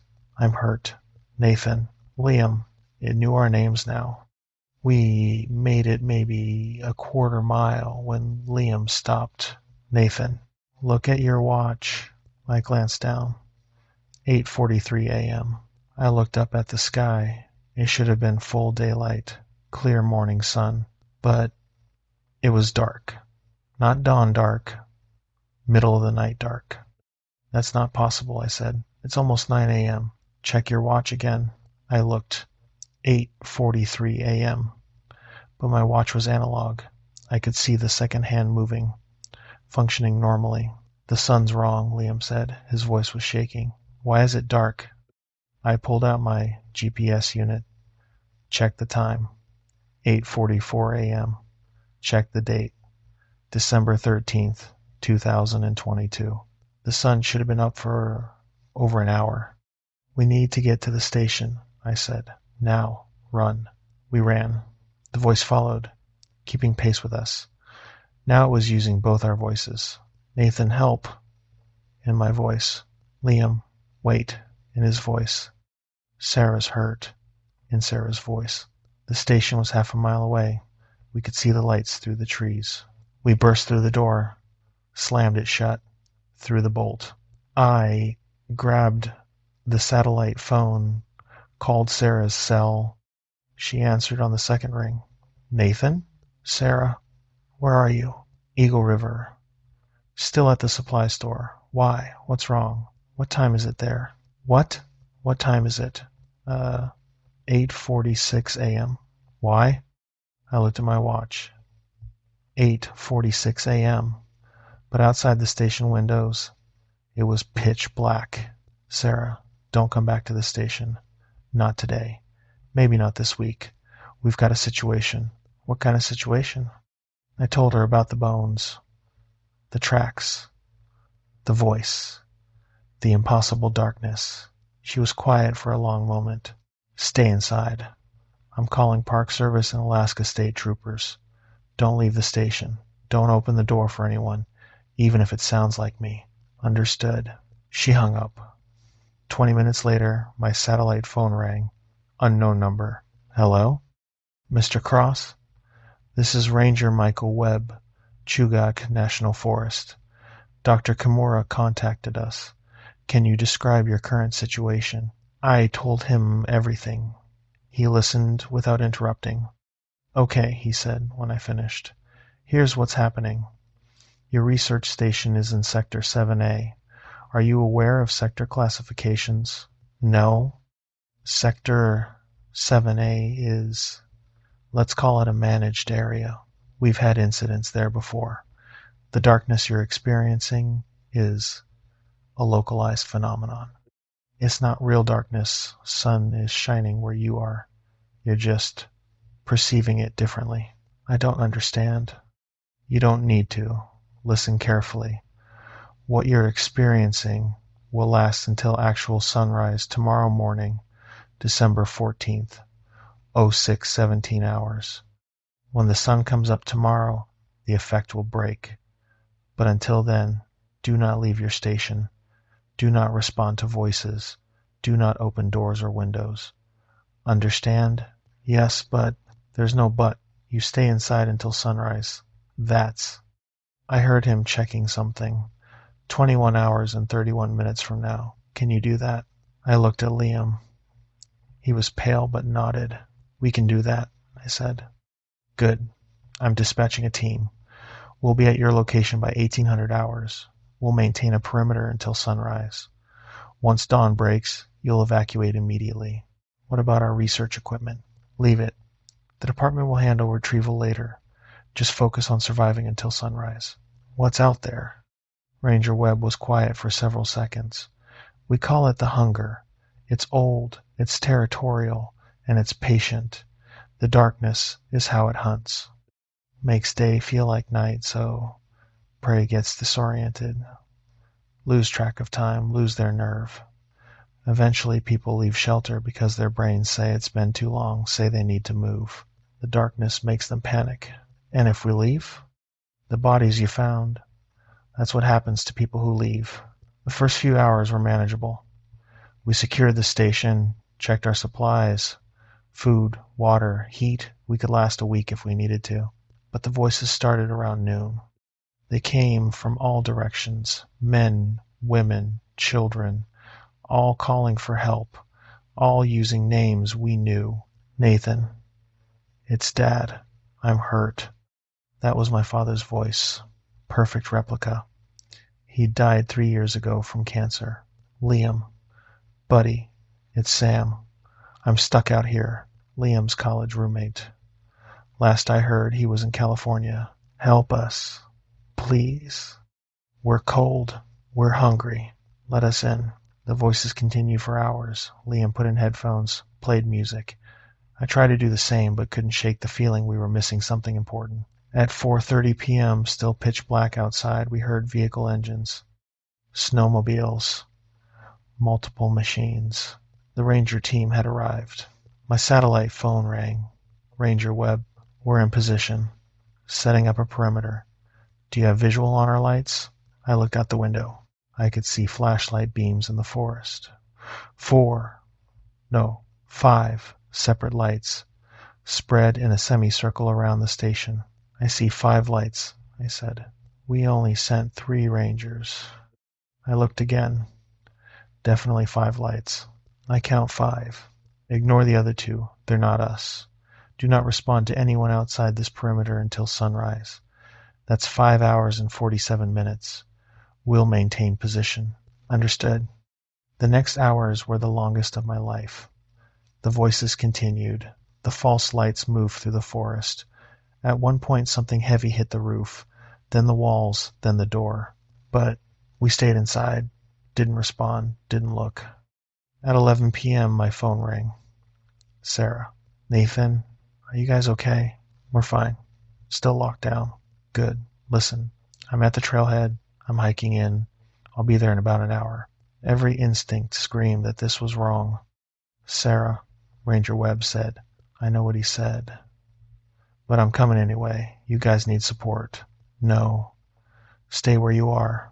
I'm already on the trail. Sarah, the line went dead. I called her back. Straight to voicemail. I called Ranger Webb. Sir, I think there's a problem. Sarah said she's hiking in. No, she's not. Dr. Kimura is in Eagle River at a hotel. I have confirmation from troopers who just checked on her 15 minutes ago. But she just called me, said she was on the trail. Mr. Cross, whatever called you was not Dr. Kimura. Do not open that door. An hour later, we heard footsteps on the porch. Slow, heavy, a knock at the door. Nathan? Liam? It's me. I'm freezing. Let me in. Sarah's voice. Perfect. Sarah, answer a question. I called through the door. What was your dissertation topic? Silence. Then, what? Your PhD dissertation. What was the topic? More silence. Then the doorknob rattled. Nathan, I'm freezing. This isn't funny. Let me in. Answer the question. The rattling stopped. I heard footsteps walking away from the door. Through the window, I saw a figure in the flashlight beams from the ranger perimeter. Tall, too tall, wearing what looked like a parka. It walked to the edge of the light and stopped, turned back toward the station. Even from that distance, even in the darkness, I could see its eyes. They glowed faintly, yellow-white. It opened its mouth and screamed. Not with Sarah's voice, not with any human voice. The sound was like metal scraping on metal, like trees splitting in a freeze, like bones breaking. Every window in the station cracked but didn't shatter. Then silence. At 1 a.m., Ranger Webb called. You're doing great. 5 hours and 17 minutes until sunrise. Stay strong. What happens at sunrise? I asked. The darkness breaks. The hunger retreats. It can't operate in actual daylight. Something about the way human perception works when real sunrise comes. Our brains can't be fooled anymore. It loses its advantage. And then it just leaves, retreats to deeper forest, waits for next opportunity, next group of hunters or researchers or hikers who happen to be in the wrong place at wrong time. How long has this been happening in this sector? Since at least 1964. Probably longer. We've had 37 confirmed disappearances, maybe twice that many unconfirmed. Why doesn't the Forest Service close this area? To the public? We have. It's marked as unstable terrain on maps. Your research permits are only issued because you're locals, experienced, and we figured you could handle yourselves if something happened. You knew this thing was here and let us work here anyway? Mr. Cross, this thing is in a dozen sectors across Alaska. If we closed every area where it's been reported, we'd have to close half the state. We do risk assessment, provide protocols. Hope people follow them. I wanted to argue, but I was too tired, too stressed. Just get us to sunrise, I said. At 4:30 a.m., things got worse. Something started scratching at the walls, all four walls, simultaneously, like it was circling the station, dragging claws across the wood. Then the roof, heavy footsteps running back and forth across the roof, the solar panels. We heard them being torn free, thrown into the forest. Our power cut out. We switched to backup batteries. The satellite phone rang. I answered. Heavy breathing. Then my own voice. Nathan, you should have run when you had the chance. I hung up. It rang again, this time Liam's voice. We're already inside, Nathan. Check the closet. I looked at the closet door. It was closed. Had been closed all night. Liam was watching me. Don't, he said. The phone rang again, Sarah's voice. Nathan, it's me. Real me. I'm with the Rangers. We're coming to get you. Open the door in 30 seconds. That's not Sarah, Liam said. I know. But what if it was? What if Sarah had really come? What if the Rangers had brought her? The doubt was the point. The hunger was trying to make us question everything. I didn't answer the phone again. At 5:30 a.m., Ranger Webb called. Final stretch. 47 minutes until sunrise. The last hour is always the hardest. It knows it's running out of time. It'll try everything. What should we expect? Sensory manipulation. It might make the station feel like it's collapsing. Might make you feel like you're suffocating. Might make you hear things inside the station with you. Your brain will tell you to flee. Don't.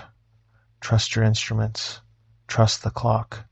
When the sun comes up, this ends. At 5:43 a.m., the walls started closing in. I could see them moving. The station was getting smaller. Liam saw it too. Nathan, the walls. It's not real. It's illusion. Check the measurements.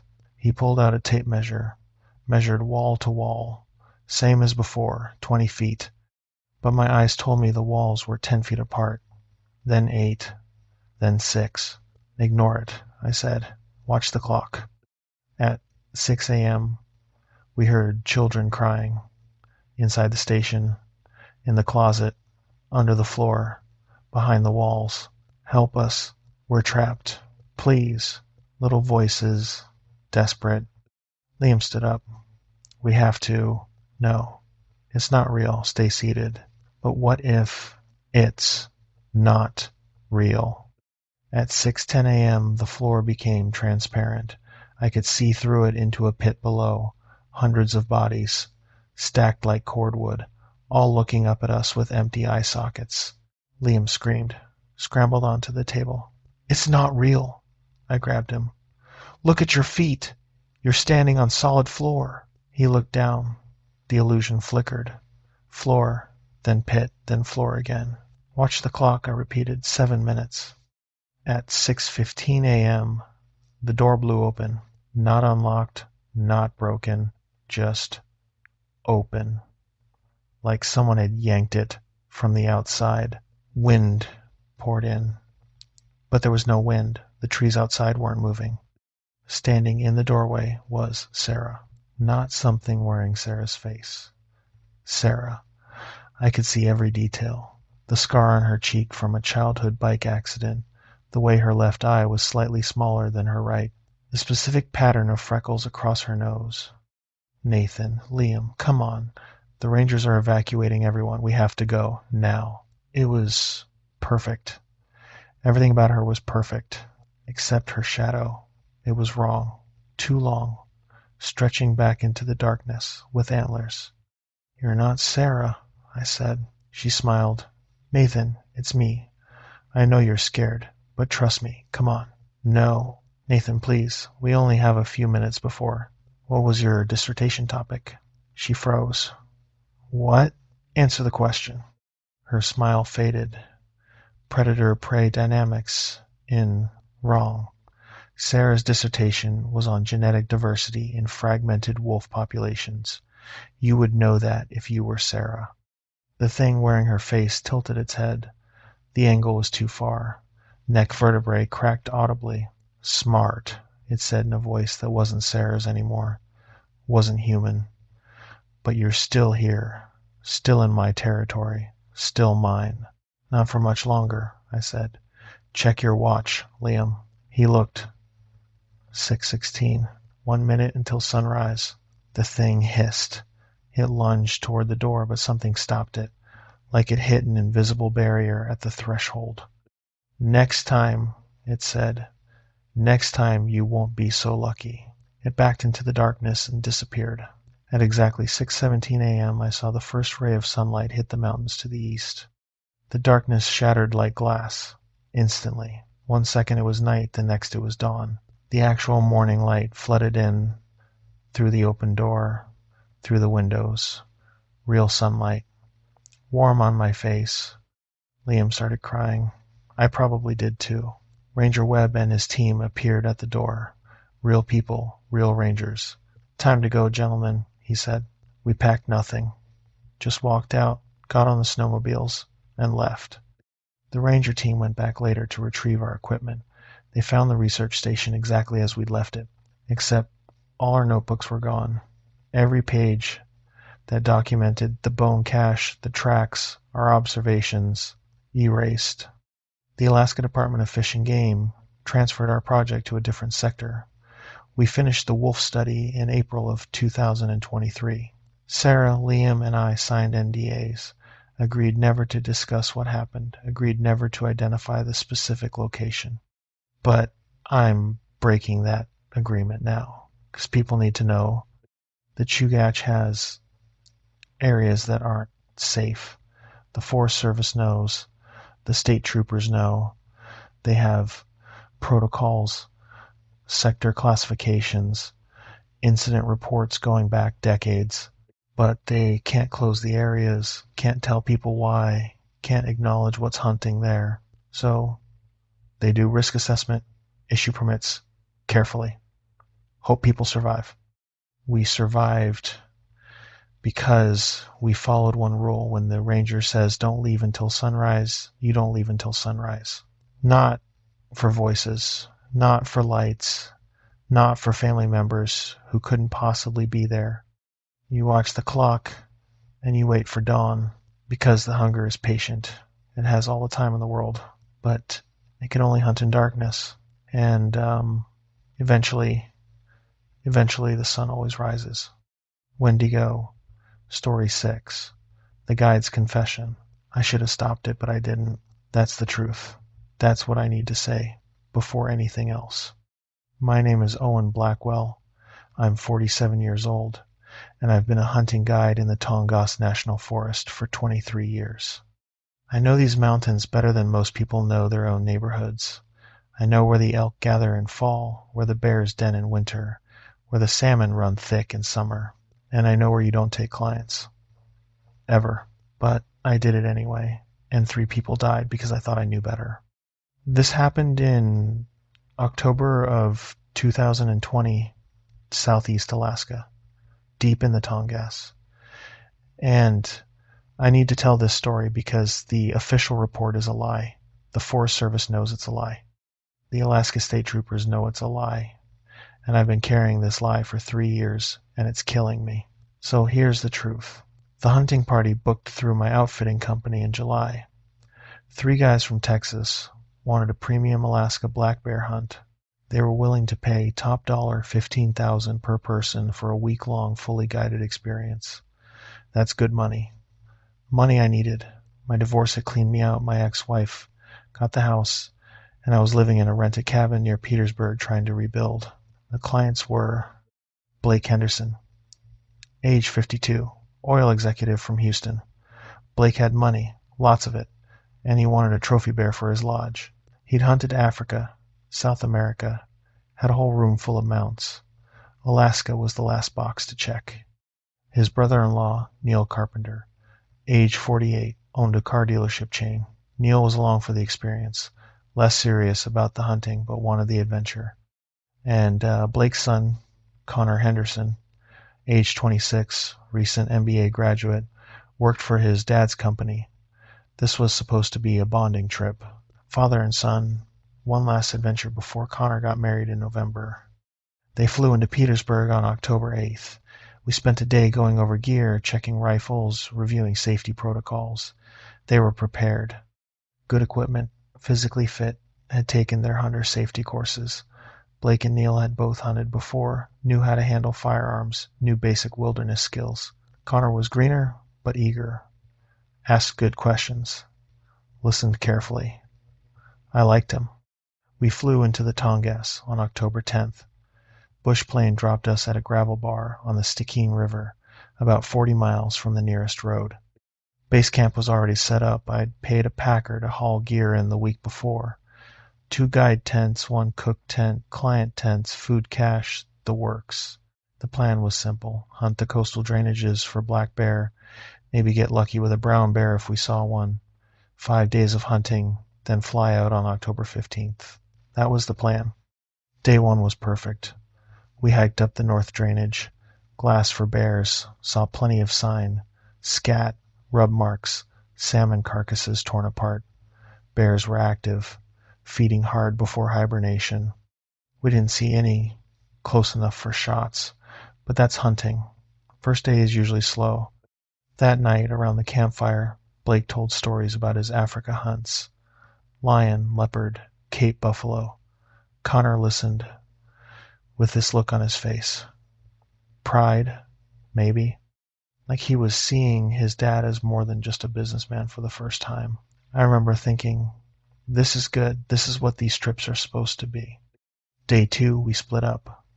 I took Blake and Connor up the south drainage.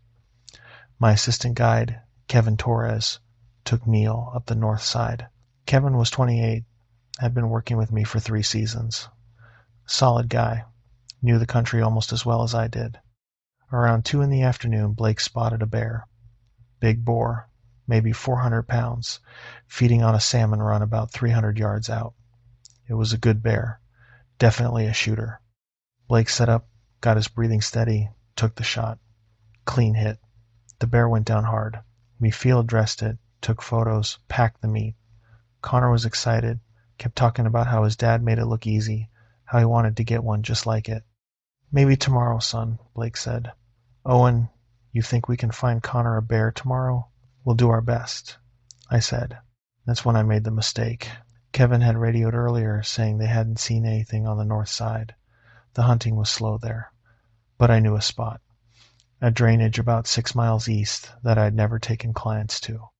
I'd hunted it myself years ago, back in 2012. I'd taken a massive boar there, over 500 pounds. The bears in that area were huge, but there was a reason I never guided there. The locals, the Tlingit guides who'd been working this area for generations, called that drainage Lost Voice Valley. They wouldn't go there. Wouldn't explain why, just said it was bad medicine. Wrong place. I'd gone anyway, back in 2012, young and cocky and thinking I knew better than superstition. I got my bear, got out, never went back. But I remembered thinking even then, something was off about that place. The silence was wrong, too complete, like the forest was holding its breath. But Blake was paying $15,000. Connor wanted a bear, and I knew exactly where to find one. I know a spot, I told him that night. East Drainage, about 6 miles from here. I've taken big bears there before. We'd need to spike camp, pack in, set up a temporary camp, hunt for a day or 2, then hike back. Blake's eyes lit up. How big are we talking? 500 plus. Maybe 600 if we're lucky. Let's do it. Kevin looked at me across the fire. He knew the valley I was talking about. He'd asked about it once, years ago, and I told him it was off limits. Now he was watching me with this expression. Not quite accusation, but close. You sure about this? He asked quietly. It'll be fine, I said. 2 days, in and out. I was lying to him, and to myself. We left on day 3, October 13th. Blake, Connor, and me. Kevin stayed at base camp with Neil, who developed a blister and wanted to rest. We packed light, 2-person tent, minimal food, rifles, ammunition, basic survival gear. The hike was rough, steep climbs, creek crossings, dense brush, but we made it to the valley by late afternoon. And it was exactly as I remembered it. Silent, completely, utterly silent. No birds, no squirrels, no wind in the trees, just nothing. Connor noticed immediately. Where are all the animals? They're here, I said. Just quiet. Sometimes happens in heavy timber. Another lie. We set up camp in a small clearing about a quarter-mile from a creek. Good spot, flat ground, access to water. I built a fire, cooked dinner, tried to keep conversation going, but the silence pressed in around us like a physical weight. Blake felt it too. This place is eerie, he said. I've hunted a lot of places, but this is different. It's just the old growth, I said. Thick canopy muffles sound. Connor was staring into the forest, watching the shadows lengthen. Dad, maybe we should head back tomorrow. I don't like this. We just got here, Blake said. Owen promised us big bears. We'll give it a day. I should have listened to Connor. Should have said, you're right, this was a mistake. Let's pack up at first light and get out. But I didn't. I was thinking about the money, about my reputation, about proving I could still deliver. We turned in around 9 p.m., Blake and Connor in their tent, me and mine 20 feet away. I lay there in my sleeping bag, listening to the silence. It was so complete it made my ears ring. I kept waiting for some sound, any sound. An owl, a mouse, branches creaking in wind. Nothing. I must have fallen asleep eventually. I woke to screaming. Not human screaming, not animal screaming. Something in between. High-pitched and agonized and wrong. I grabbed my headlamp and rifle, burst out of my tent. Blake and Connor were already outside, both holding their rifles, both looking toward the creek. What the hell was that? Blake demanded. I don't know. Stay close to camp. Keep your lights on. The screaming came again. Closer this time, maybe 100 yards away, moving through the forest parallel to our camp. Then it stopped. Complete silence again. We stood there for maybe 10 minutes, scanning the tree line with our headlamps. Nothing. No movement. No eyes reflecting in the light. Could have been a fox, I said, trying to sound calm. They make weird sounds sometimes. That didn't sound like any fox I've ever heard, Connor said. His voice was shaking. Let's get back to sleep, I said. Keep bear spray handy, but we should be fine. We weren't fine. Morning came cold and gray. We packed up camp and started hunting just after first light. I was pushing us hard, wanting to get a bear and get out. The valley felt worse in daylight somehow. The silence had weight, presence. Around 10 a.m. we spotted bears. 3 of them feeding on a salmon run in the creek below our position. 2 were medium-sized sows. The third was a massive boar, easily 550, maybe more. That's your bear, Connor, Blake whispered. Take your time. Breathe. You've got this. Connor set up his rifle on a rest. The bear was maybe 200 yards out, broadside, perfect shot. Connor's breathing was steady. His form was good. He squeezed the trigger. The shot echoed through the valley, impossibly loud in the silence. The bear dropped. The 2 sows ran. And then the forest started screaming. Not one voice. Dozens of voices. All around us. Men, women, children. All screaming in terror and pain and rage. What the fuck? Blake started. The screaming cut off instantly. Back to silence. We need to leave, I said. Now. Forget the bear. We're leaving. But Connor began. Now. We started hiking back toward base camp. Fast. Not quite running, but close. I kept looking behind us, expecting, I don't know what. Something. We'd gone maybe a mile when I realized the forest had changed. The trees were different. Wrong. We were on the same trail. I could see our boot prints from this morning, but the trees around us weren't the same trees. They were taller, darker. The branches twisted in patterns that hurt to look at. Owen? Blake's voice was tight with fear. Where are we? I don't know. My GPS was going haywire. The compass was spinning randomly. My satellite communicator couldn't find signal. We were lost. In a valley I knew. On a trail we'd just hiked that morning. This isn't possible, I said. Connor grabbed my arm. Owen, look, there was someone standing on the trail ahead of us, maybe 50 yards away. A man wearing hunting clothes, just standing there, facing us. Hey, Blake called out. You know the way out of here? The man didn't respond, didn't move. We walked toward him. As we got closer, I could see details. He was tall, maybe 6'2", wearing Carhartt jacket and jeans. He looked familiar, something about his face. We got within 20 feet, and I recognized him. It was me. I was looking at myself. Same face, same build, same scar on my left hand from a knife slip in 2018. Everything perfect, except the eyes. The eyes were completely black. Owen? Blake said. What the hell is this? Is this your idea of a joke? The thing wearing my face smiled. It opened its mouth and spoke in my voice. You shouldn't have come back here, Owen. You knew better. You knew this place was wrong. What are you? I whispered. I'm you. The you that stayed. The you that died here in 2012, when you should have died. You left, but part of you never did. And now you've brought more. It looked at Blake and Connor. They'll stay too, just like all the others. Run, I said quietly. Blake, Connor, run back the way we came. Don't stop. But, run. We ran. The thing that looked like me started laughing. My laugh, perfectly replicated.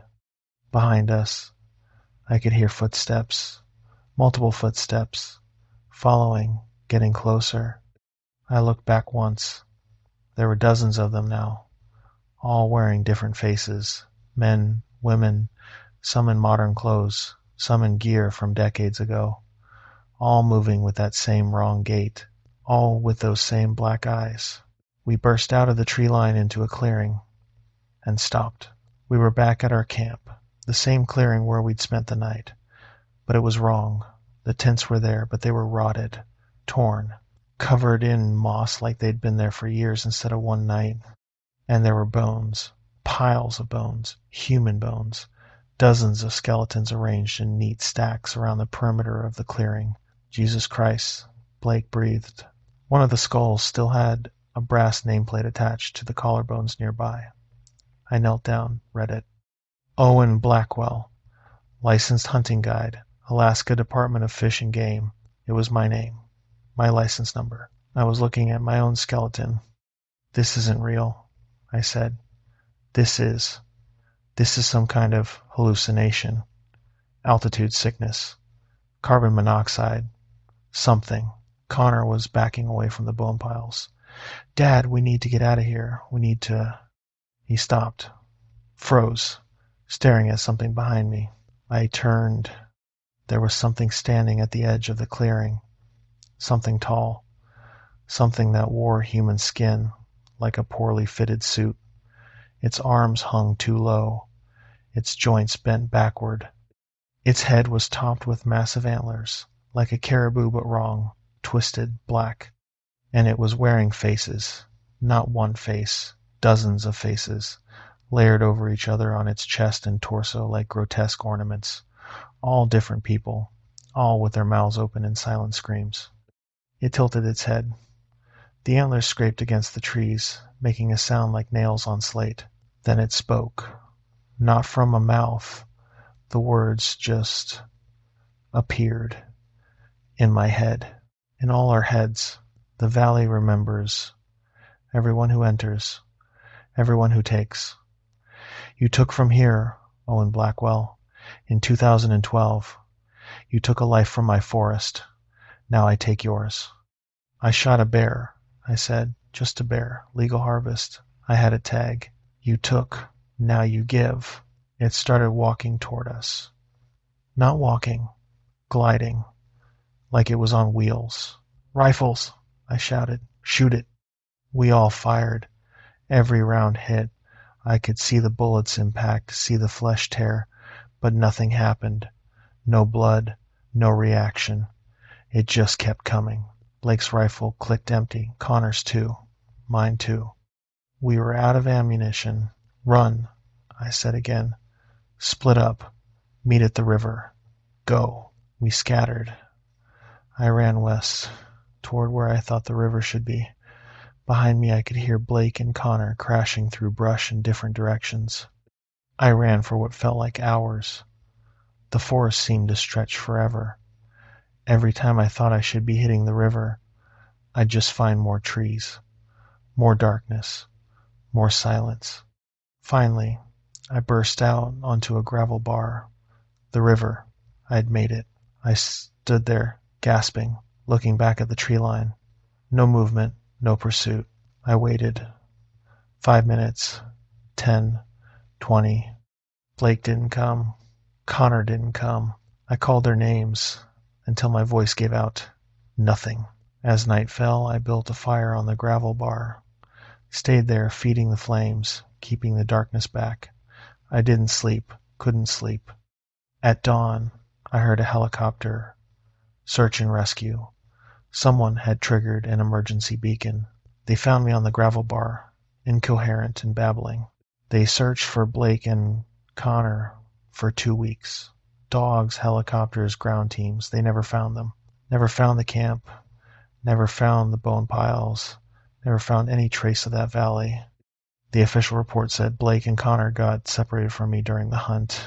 Likely fell into a creek or ravine, body swept away by high water. Tragic accident, no one's fault. But I know the truth. I know they're still in that valley, still in Lost Voice Valley, with all the others who went in and never came out. And I know I should have stopped it, should have said no, should have listened to the warnings, but I didn't. And 3 people are dead because of it. I don't guide anymore. I sold my business, moved to Juneau, got a job working in a sporting goods store.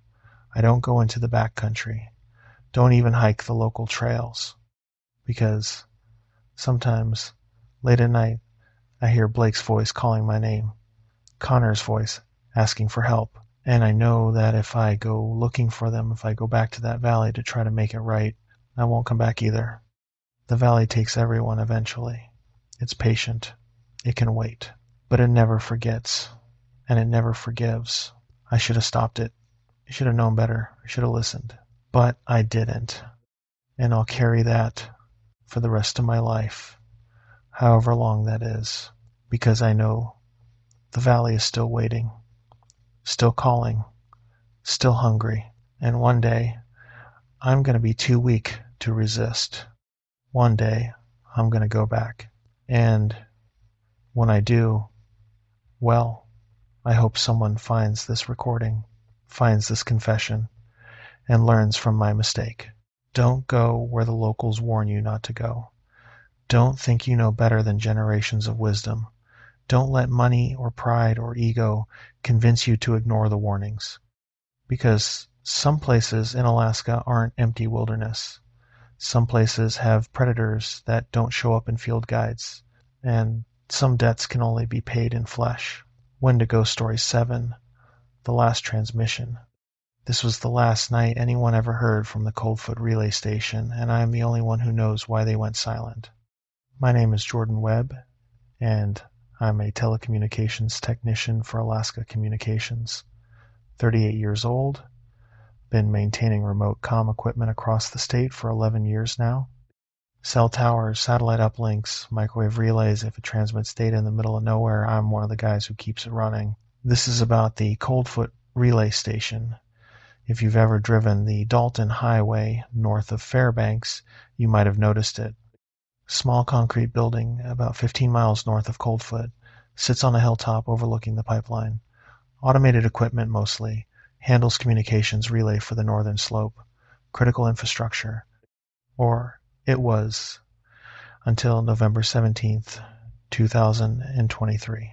That was the night the station went dark, and when I went to investigate, well, let me start from the beginning. The Coldfoot station was a 2-person posting, standard rotation, 2 techs work a 21-day shift, then rotate out.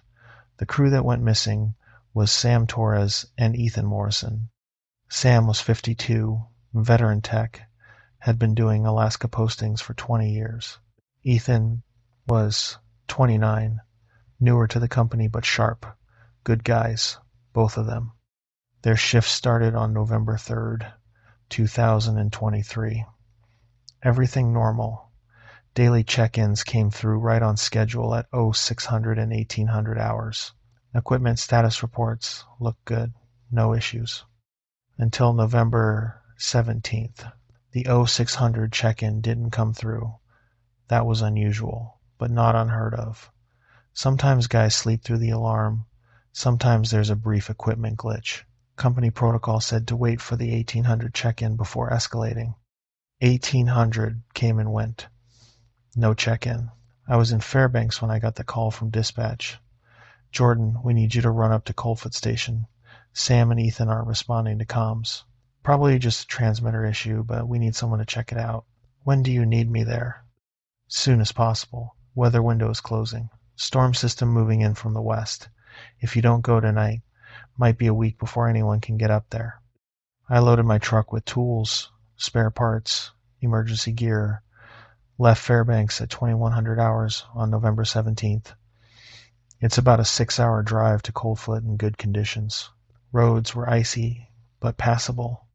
I reached the Coldfoot turnoff around 0300 on November 18th. The relay station access road was another 12 miles, narrow and winding, climbing up into the hills west of the highway. My headlights caught the station building around 0345. Small concrete structure, maybe 20 by 30 feet, painted industrial gray. Single steel door, no windows. Satellite dishes and microwave antennas on the roof. Generator building offset about 50 feet. Both buildings dark. No lights. No generator noise. Just silent darkness and a temperature gauge showing -18 Fahrenheit. I parked, grabbed my kit and flashlight, approached the main door. It was locked, which was standard. I had a master key. I knocked first. Sam! Ethan! It's Jordan Webb from Fairbanks. You guys okay in there? No response. I unlocked the door, pushed it open. Guys, it's Jordan. Dispatch sent me to check on. The smell hit me first. Not death, not decay. Something else. Something chemical and organic at the same time. Like ozone and rot and metal. I stepped inside, swept my flashlight across the interior. The station was one large room with a smaller back room for sleeping quarters. Equipment racks lined the walls, all dark. The main console was offline. Emergency lights should have kicked on when the power died, but they hadn't. The place was trashed. Not violently, no broken equipment, no blood, no signs of struggle, but disturbed. Papers scattered on the floor, chairs overturned, the coffee pot smashed in the corner, and the walls. Someone had written on the walls, not with paint or markers, with what looked like soot or ash, just one word, repeated hundreds of times in different sizes and angles. Listen. I keyed my radio. Dispatch, this is Webb at Coldfoot Station. Building is empty. No sign of Sam or Ethan. Place is a mess. Requesting backup and possibly state troopers. Static. Dispatch, do you copy? More static. Then a voice. Male. Unfamiliar. Jordan Webb. Don't call for help. They can't reach you here. Who is this? Identify yourself. You should leave. Now. Before you hear it. The radio cut to static. I checked my cell phone. No signal. Not surprising this far north. I had a satellite communicator in my truck, but that meant going back outside. I decided to check the sleeping quarters first. Make sure Sam and Ethan weren't injured or sick. The back room was small. 2 bunks, a small table, personal storage lockers. Both bunks were made, sleeping bags neatly rolled. No one there. But on the table, there was a laptop, still on. Battery indicator showing 8%. I opened it. The screen showed a video file paused mid-frame. Timestamp showed November 16th, 23:43 hours. Just over 4 hours ago. I pressed play. The video showed the interior of the station, night vision mode on the camera, everything in shades of green. Sam and Ethan were both visible, sitting at the main console. Sam was speaking, but there was no audio, just silence. Then both of them stopped, froze, turned their heads in perfect unison toward the door. They sat like that for maybe 30 seconds, perfectly still, not breathing, not blinking. Then Ethan stood up, walked to the door, opened it, stepped outside. Sam followed. The camera kept recording. Empty room, green-tinted silence. 1 minute, 2 minutes, 5 minutes, 10. At the 15-minute mark, something appeared in the doorway. Tall, very tall, had to duck to fit through the frame. The night vision camera couldn't quite resolve its features, but I could see it was humanoid. Long arms, wrong proportions. It stood in the doorway for maybe 5 seconds. Then it raised one hand, if you could call it a hand, and pointed directly at the camera. The video cut to black. I sat there, staring at the dead screen. My hands were shaking. Every instinct was screaming at me to leave. Get in the truck, drive back to the highway, call this in from Coldfoot. But I needed to know what happened.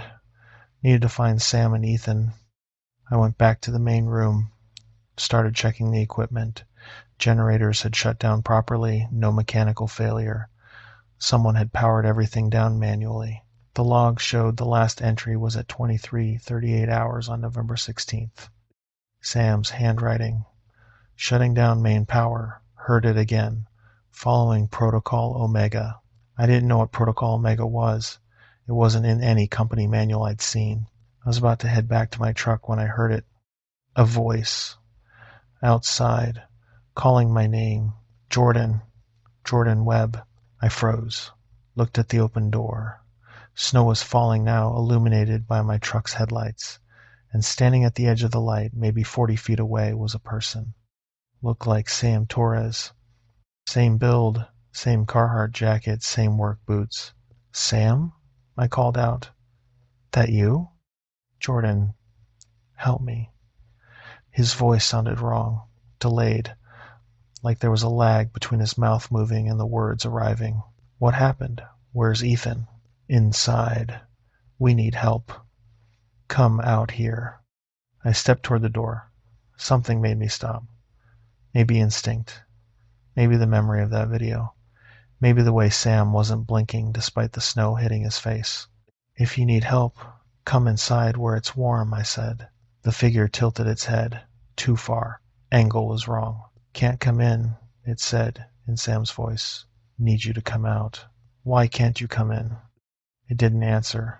Just stood there, swaying slightly. Then it spoke again, but this time in a different voice. A woman's voice. Jordan, it's Mom. I'm worried about you. Come give me a hug. My mother had been dead for 3 years. I slammed the door, locked it, backed away, breathing hard. Outside I could hear footsteps, circling the building, slow, deliberate, and voices, lots of voices, all calling my name, all familiar voices. My mom, my ex-wife, my college roommate, my first boss, people from across my entire life, all asking me to come outside. I pulled out my satellite communicator, waited for it to acquire signal. Come on. Come on. Finally, it connected. I typed a message to dispatch. Coldfoot Station. Emergency. Crew missing. Under threat. Send help immediately. The reply came back within seconds. Help dispatched. ETA 4 hours. Do not leave building. Repeat. Do not leave building. Maintain position. 4 hours. I could last 4 hours. I wedged a chair against the door, found a metal pipe to use as a weapon if needed, and settled in to wait. The voices continued outside, sometimes loud, sometimes soft, sometimes dozens of voices at once, sometimes just one. Around 0500 hours, they stopped. Complete silence. I waited, counted to 60, then 60 again, no sounds, nothing. I went to the door, listened. Quiet. I cracked it open an inch, peered out.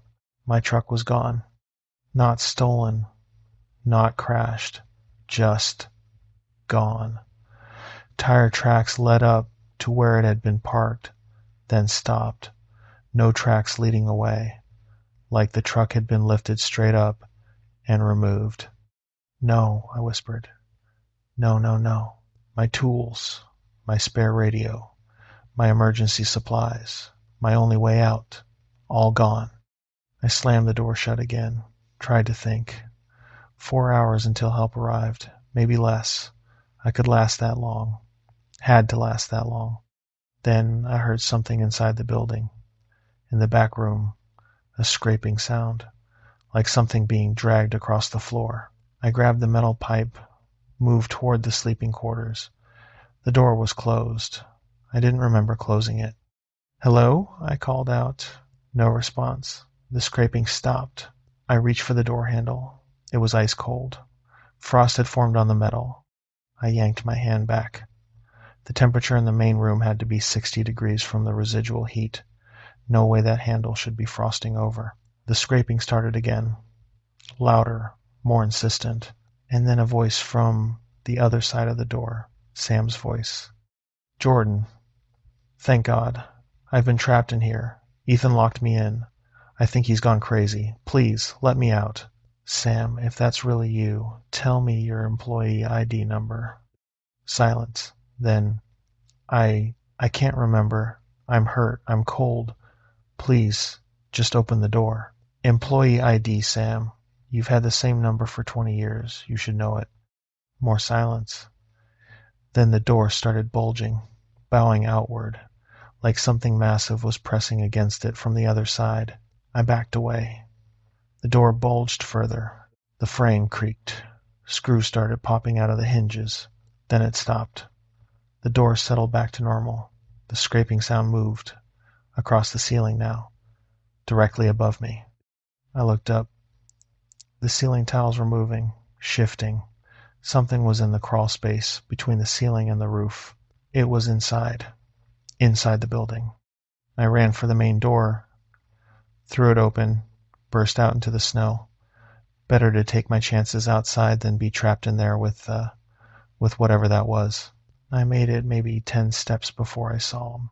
People, dozens of people, standing in a circle around the station, all perfectly still, all watching me. Some wore modern clothes, some wore outfits from decades ago. Wool coats, fur hats, styles from the 50s, the 60s, the 70s, all different ages, different heights, different builds, all with the same empty black eyes. I recognized some of them, had seen their faces in company archives, missing technicians from years past, people who'd been posted to remote stations and never came home, officially listed as lost in transit or presumed dead in accidents. They weren't dead, they were here, all of them. And in the center of the circle, standing a head taller than everyone else, was the thing from the video. Up close, I could see it clearly. It wore human skin like a patchwork suit. Dozens of different faces stitched together across its torso and limbs. All the faces were moving, eyes blinking, mouths working. Silent screams. It raised one impossibly long arm and pointed at me. The circle of people started moving, walking toward me, slow, synchronized. I ran. Didn't know where I was running to, but I ran. Down the access road, away from the station, into the forest.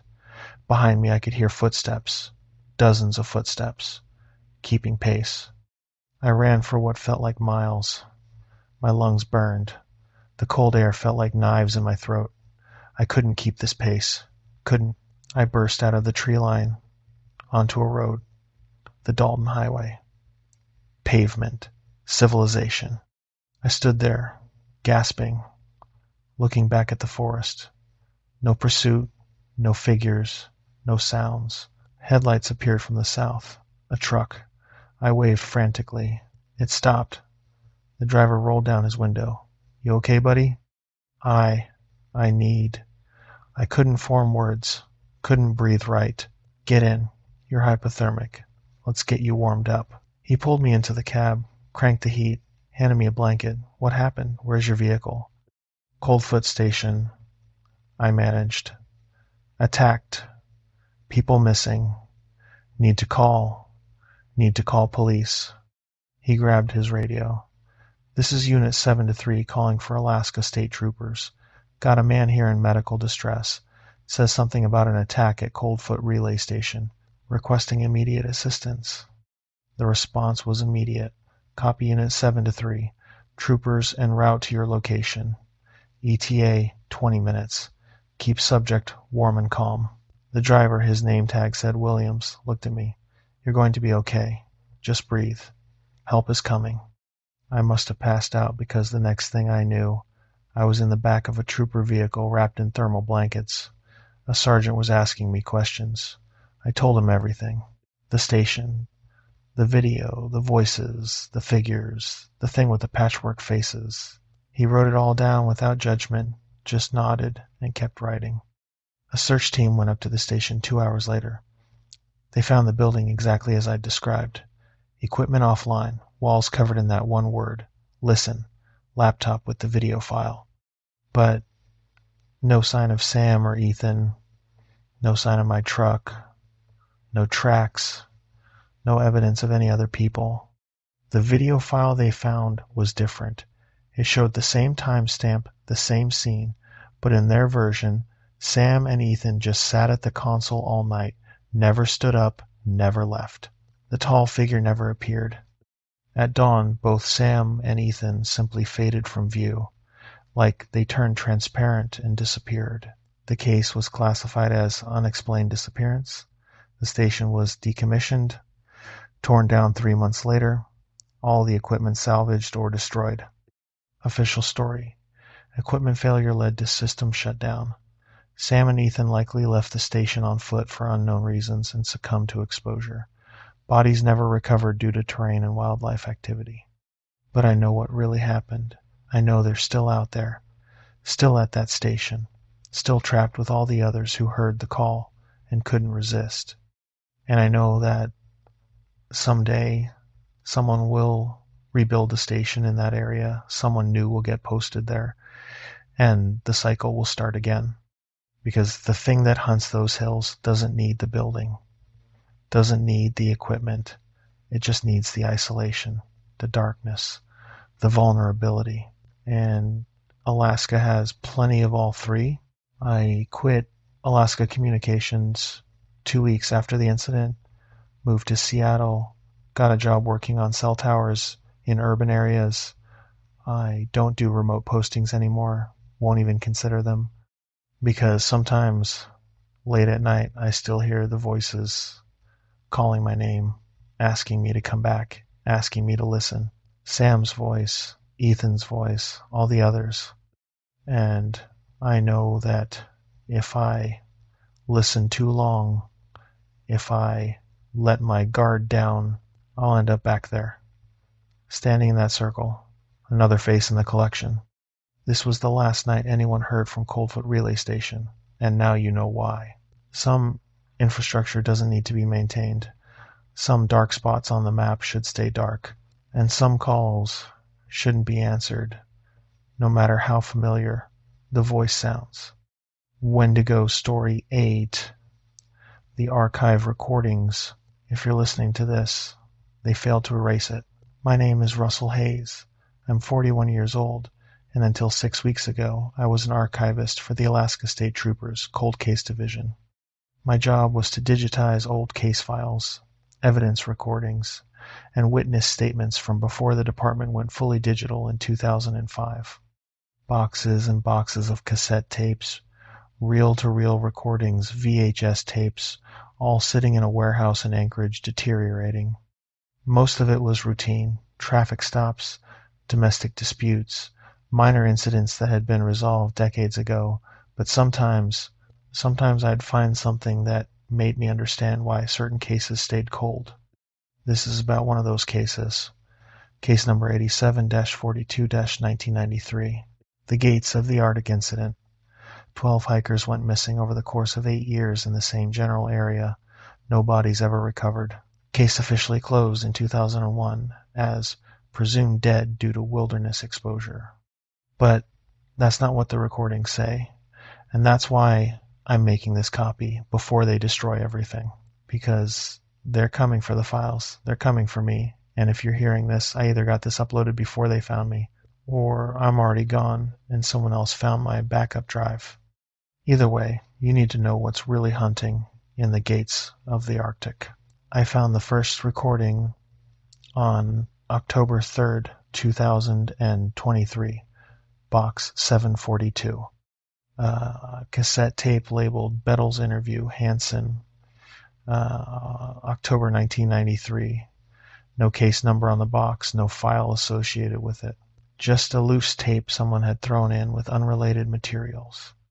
I almost didn't digitize it, almost tossed it in the discard pile, but something made me pop it in the player. The recording quality was poor, lots of static, background noise, but I could make out voices. 2 people. One was a state trooper, I could tell from his radio call signs being referenced. The other was a civilian, male, older, speaking with a thick Scandinavian accent. I'm going to transcribe what I heard, word for word. Recording 1. Hansen interview. October 1993. Trooper. Mr. Hansen, I need you to start from the beginning. When did you last see Thomas Ridley? Hansen. Thursday, October 14th. We were camped at Walker Lake, 5 of us total. Thomas, me, Bill Cooper, Jenny Lynn, and Sarah. Sarah something. I don't remember her last name. Met her in Bettles. She just wanted to tag along for a few days. And you were hiking where exactly? Hansen. North from Bettles. Following the Alatna River drainage up toward Walker Lake. Just recreational hiking. Nothing technical. We'd done it before, Thomas and me. Every fall for 6 years. Trooper. What happened on October 14th? Hansen. We saw the markers. Trooper. What markers? Hansen. Carved into trees. Symbols. Not like graffiti. Old. Real old. The wood had grown around them, like they'd been there for decades. Maybe longer. Trooper. What kind of symbols? Hansen. I don't know. Geometric shapes, circles, triangles, and faces. Human faces, screaming. Thomas took photos, got them developed when we got to Bettles. I can give them to you. Trooper. Please. Continue with what happened. Hansen. That night, Thomas heard singing. He woke the rest of us up. Said there were people singing out in the forest. Traditional songs, he said. Native songs. But we were 30 miles from the nearest village, and it was 2 a.m. Trooper. Did anyone else hear it? Hansen. Bill heard it. Said it sounded like throat singing. Like Tuvan throat singing, you know? Multiple tones at once from a single voice. But there were multiple voices, all singing in harmony, all from different directions. Trooper. What did you do? Hansen. Thomas wanted to investigate. I told him that was stupid. You don't go walking into the Alaska wilderness at 2 a.m. chasing voices. But he wouldn't listen. Grabbed his flashlight and his bear spray and walked out of camp. Trooper. And you let him go? Hansen. I followed. So did Bill. The women stayed at camp. We walked maybe quarter mile, following the singing. It led us to a clearing, natural meadow, maybe 50 yards across. Trooper. What did you find? Hansen. People. Standing in the clearing, maybe 30 of them, all facing inward toward the center, all singing. They were wearing, I don't know what you'd call them. Not modern clothes, furs, hides, like traditional dress but wrong, too old, like something from a museum. Trooper, did they see you? Hansen. No. We stayed in the tree line, watched. The singing went on for maybe 5 minutes. Then it stopped, all at once. Complete silence. And then they all turned to face us, 30 people turning in perfect unison. Long pause. Trooper. Mr. Hansen? Hansen. I ran. Bill ran. Thomas. Thomas stood there. I called for him to run, but he didn't move, just stood there watching them, and they started walking toward him. All 30. Same pace, same steps, moving like one organism. Trooper, and you left him there? Hanson, what was I supposed to do? Fight 30 people? I ran back to camp. Told the women we had to leave. Now, forget the gear, forget everything. Just run. Did you report this immediately? Hanson, we hiked through the night, made it to Bettles by dawn, went straight to the ranger station. They called you guys, but by the time searchers got there, they didn't find anything. No Thomas, no 30 people. No tracks, nothing. Trooper, Mr. Hanson, you understand how this sounds. Hanson, I know how it sounds. I know. But I saw what I saw. Thomas is gone. Bill Cooper can confirm everything I said. He saw the same thing. Trooper, we'll be interviewing Mr. Cooper. Is there anything else you can tell us? Hanson, the photos. Thomas's photos of the tree markers. They came out wrong. Trooper, wrong how? Hanson, the symbols aren't visible in the photos. The trees are there, but the carvings, they don't show up. Like they were never there, but we all saw them. All 5 of us. We all saw the same symbols.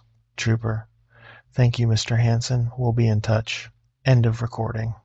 I sat there for a long moment after the tape ended, trying to process what I'd heard.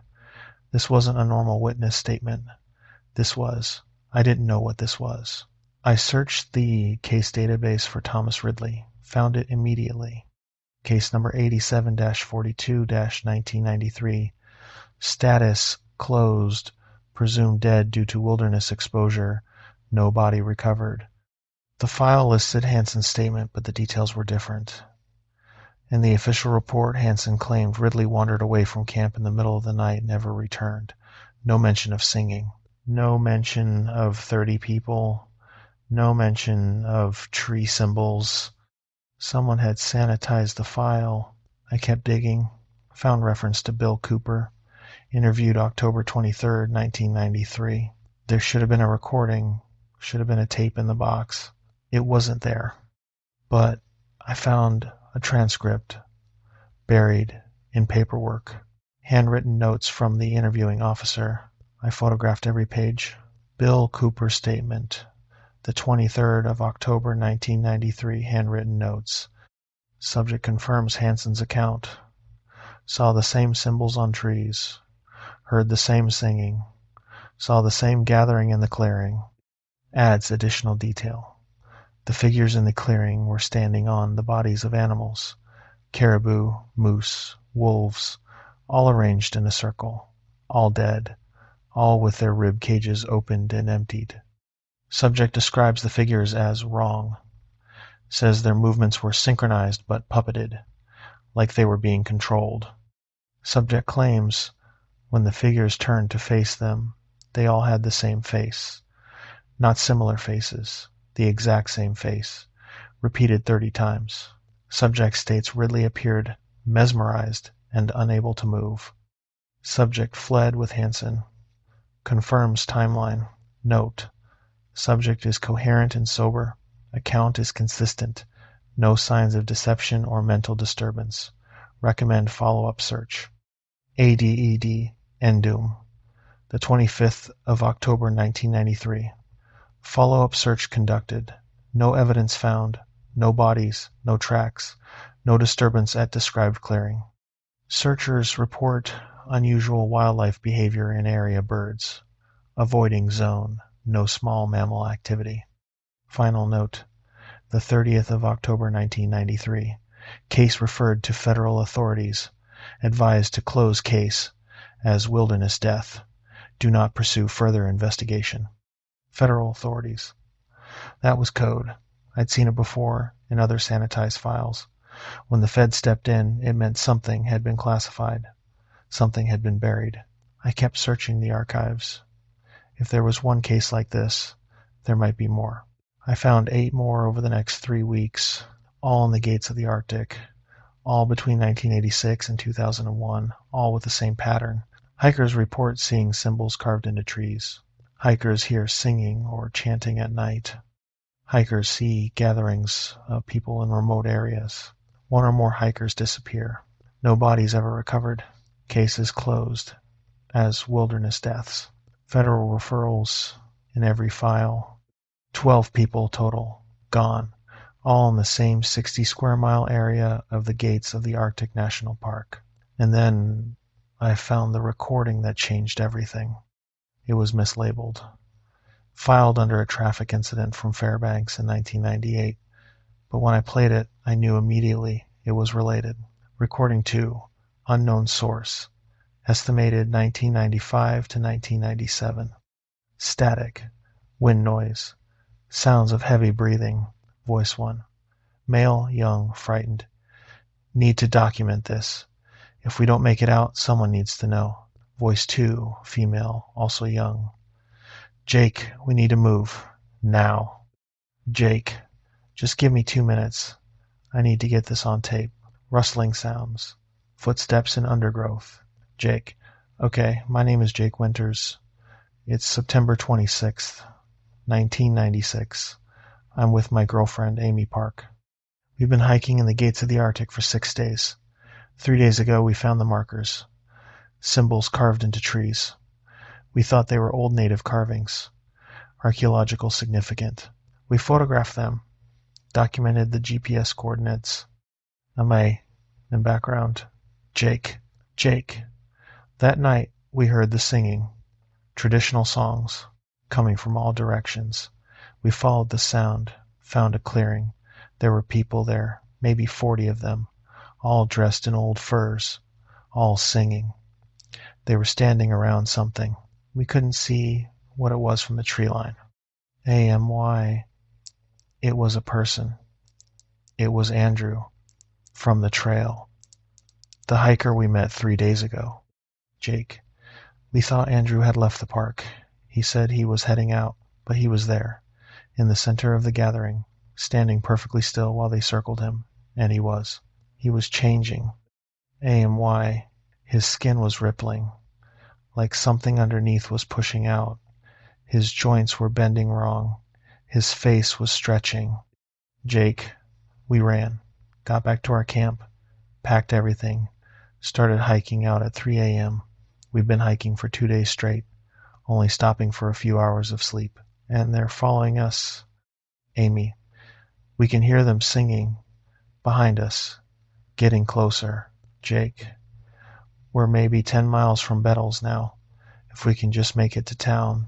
Sound of singing in the distance, multiple voices in harmony. Amy. They're close. Jake. We have to run. Jake. I'm leaving this recorder on, putting it in my pack. If we don't make it, if someone finds this, the symbols are a warning. Don't follow the singing. Don't let them see you. Don't. Loud crashing sound. Amy screams. Jake yells something unintelligible. Sounds of running. Heavy breathing.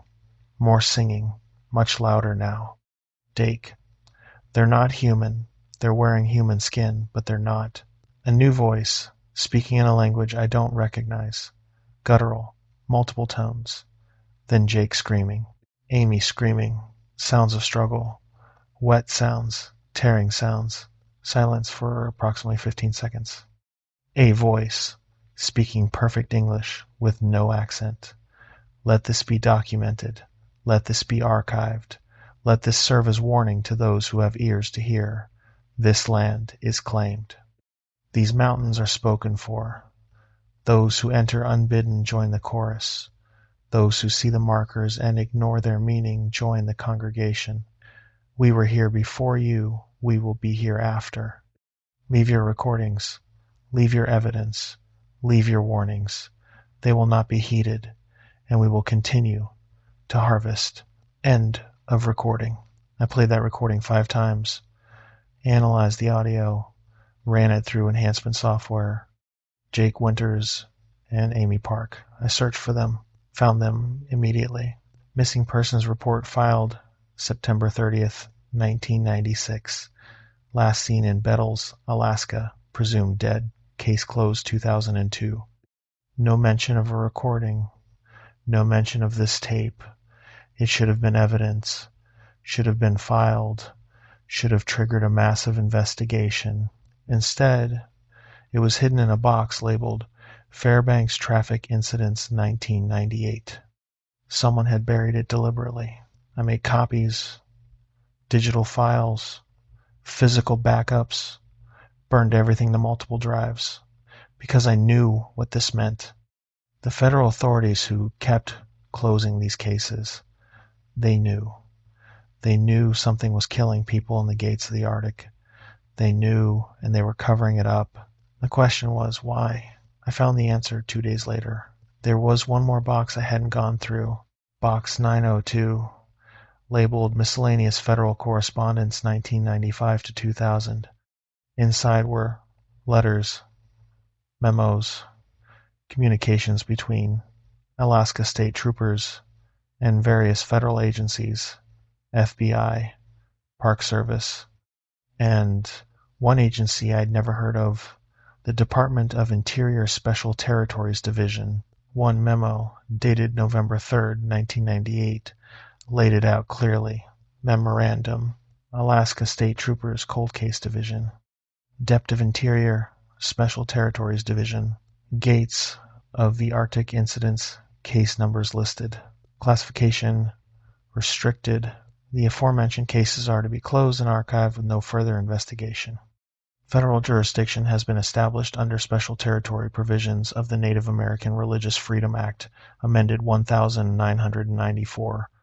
The area designated as Zone 7 within Gates of the Arctic National Park has been recognized as a protected religious site under continuous use by indigenous entities predating European contact. Access restrictions are in effect.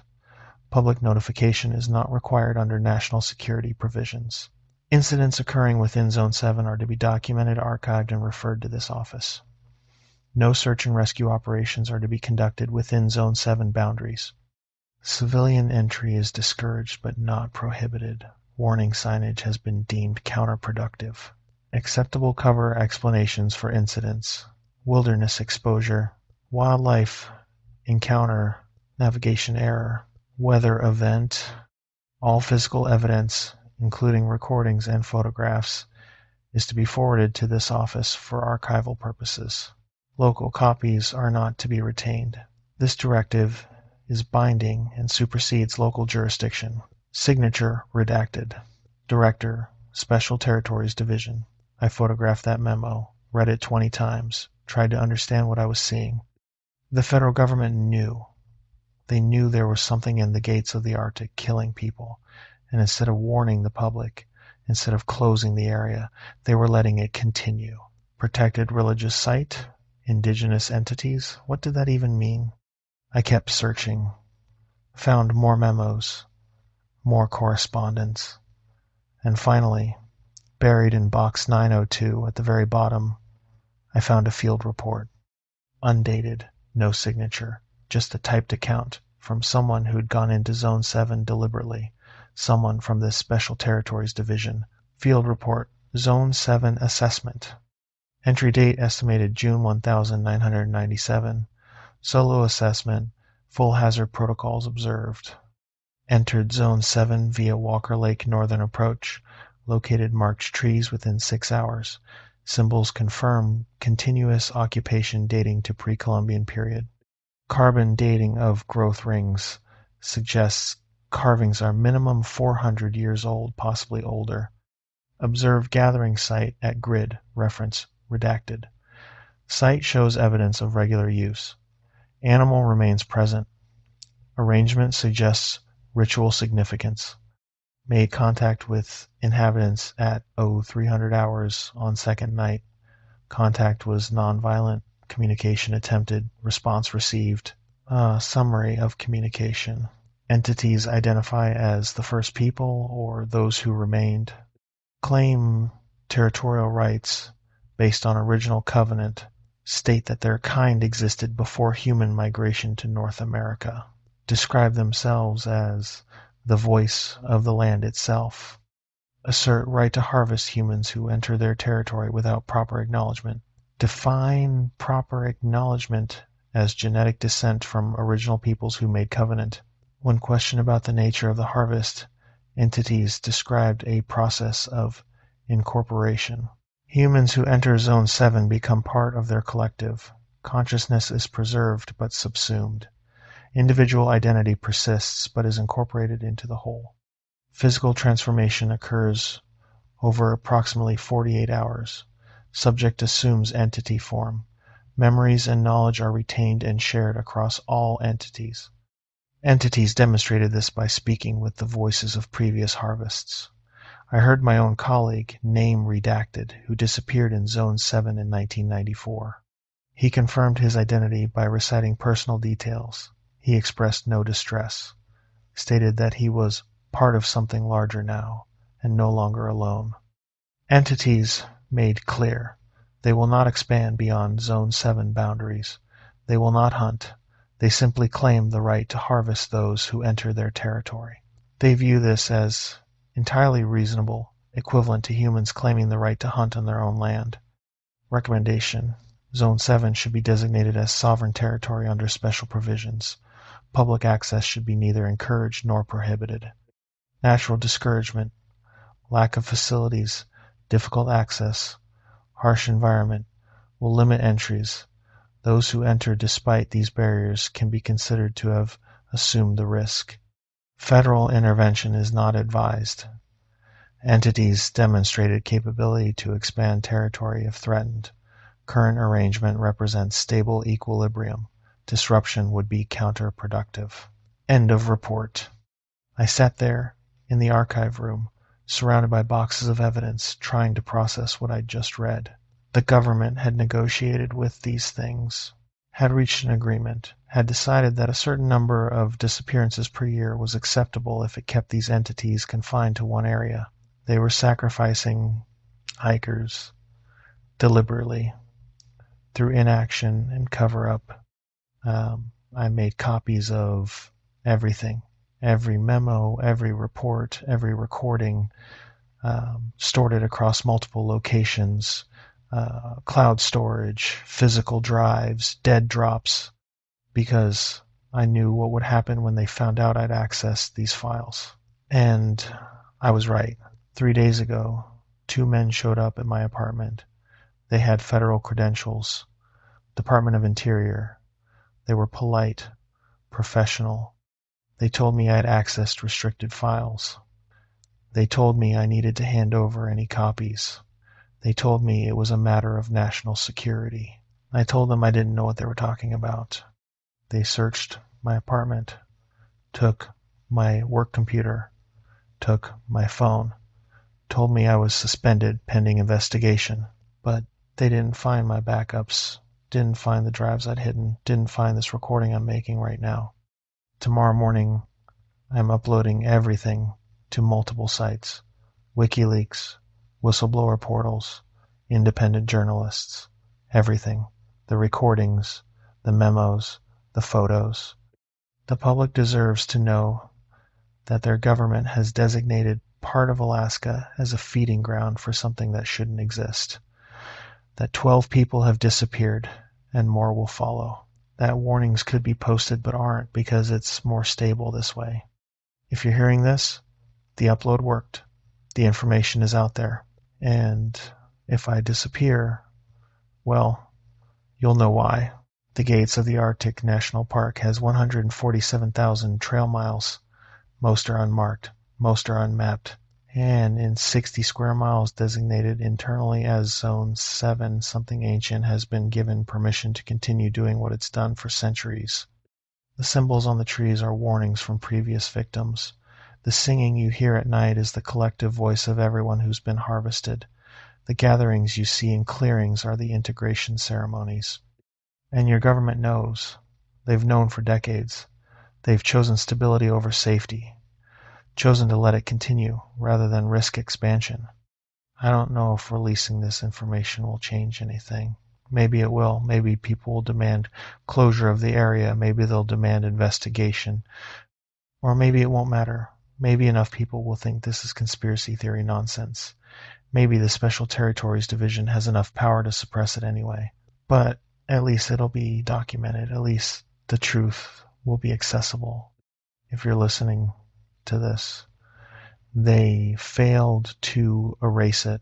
And now you know what I know. What you do with that knowledge is up to you.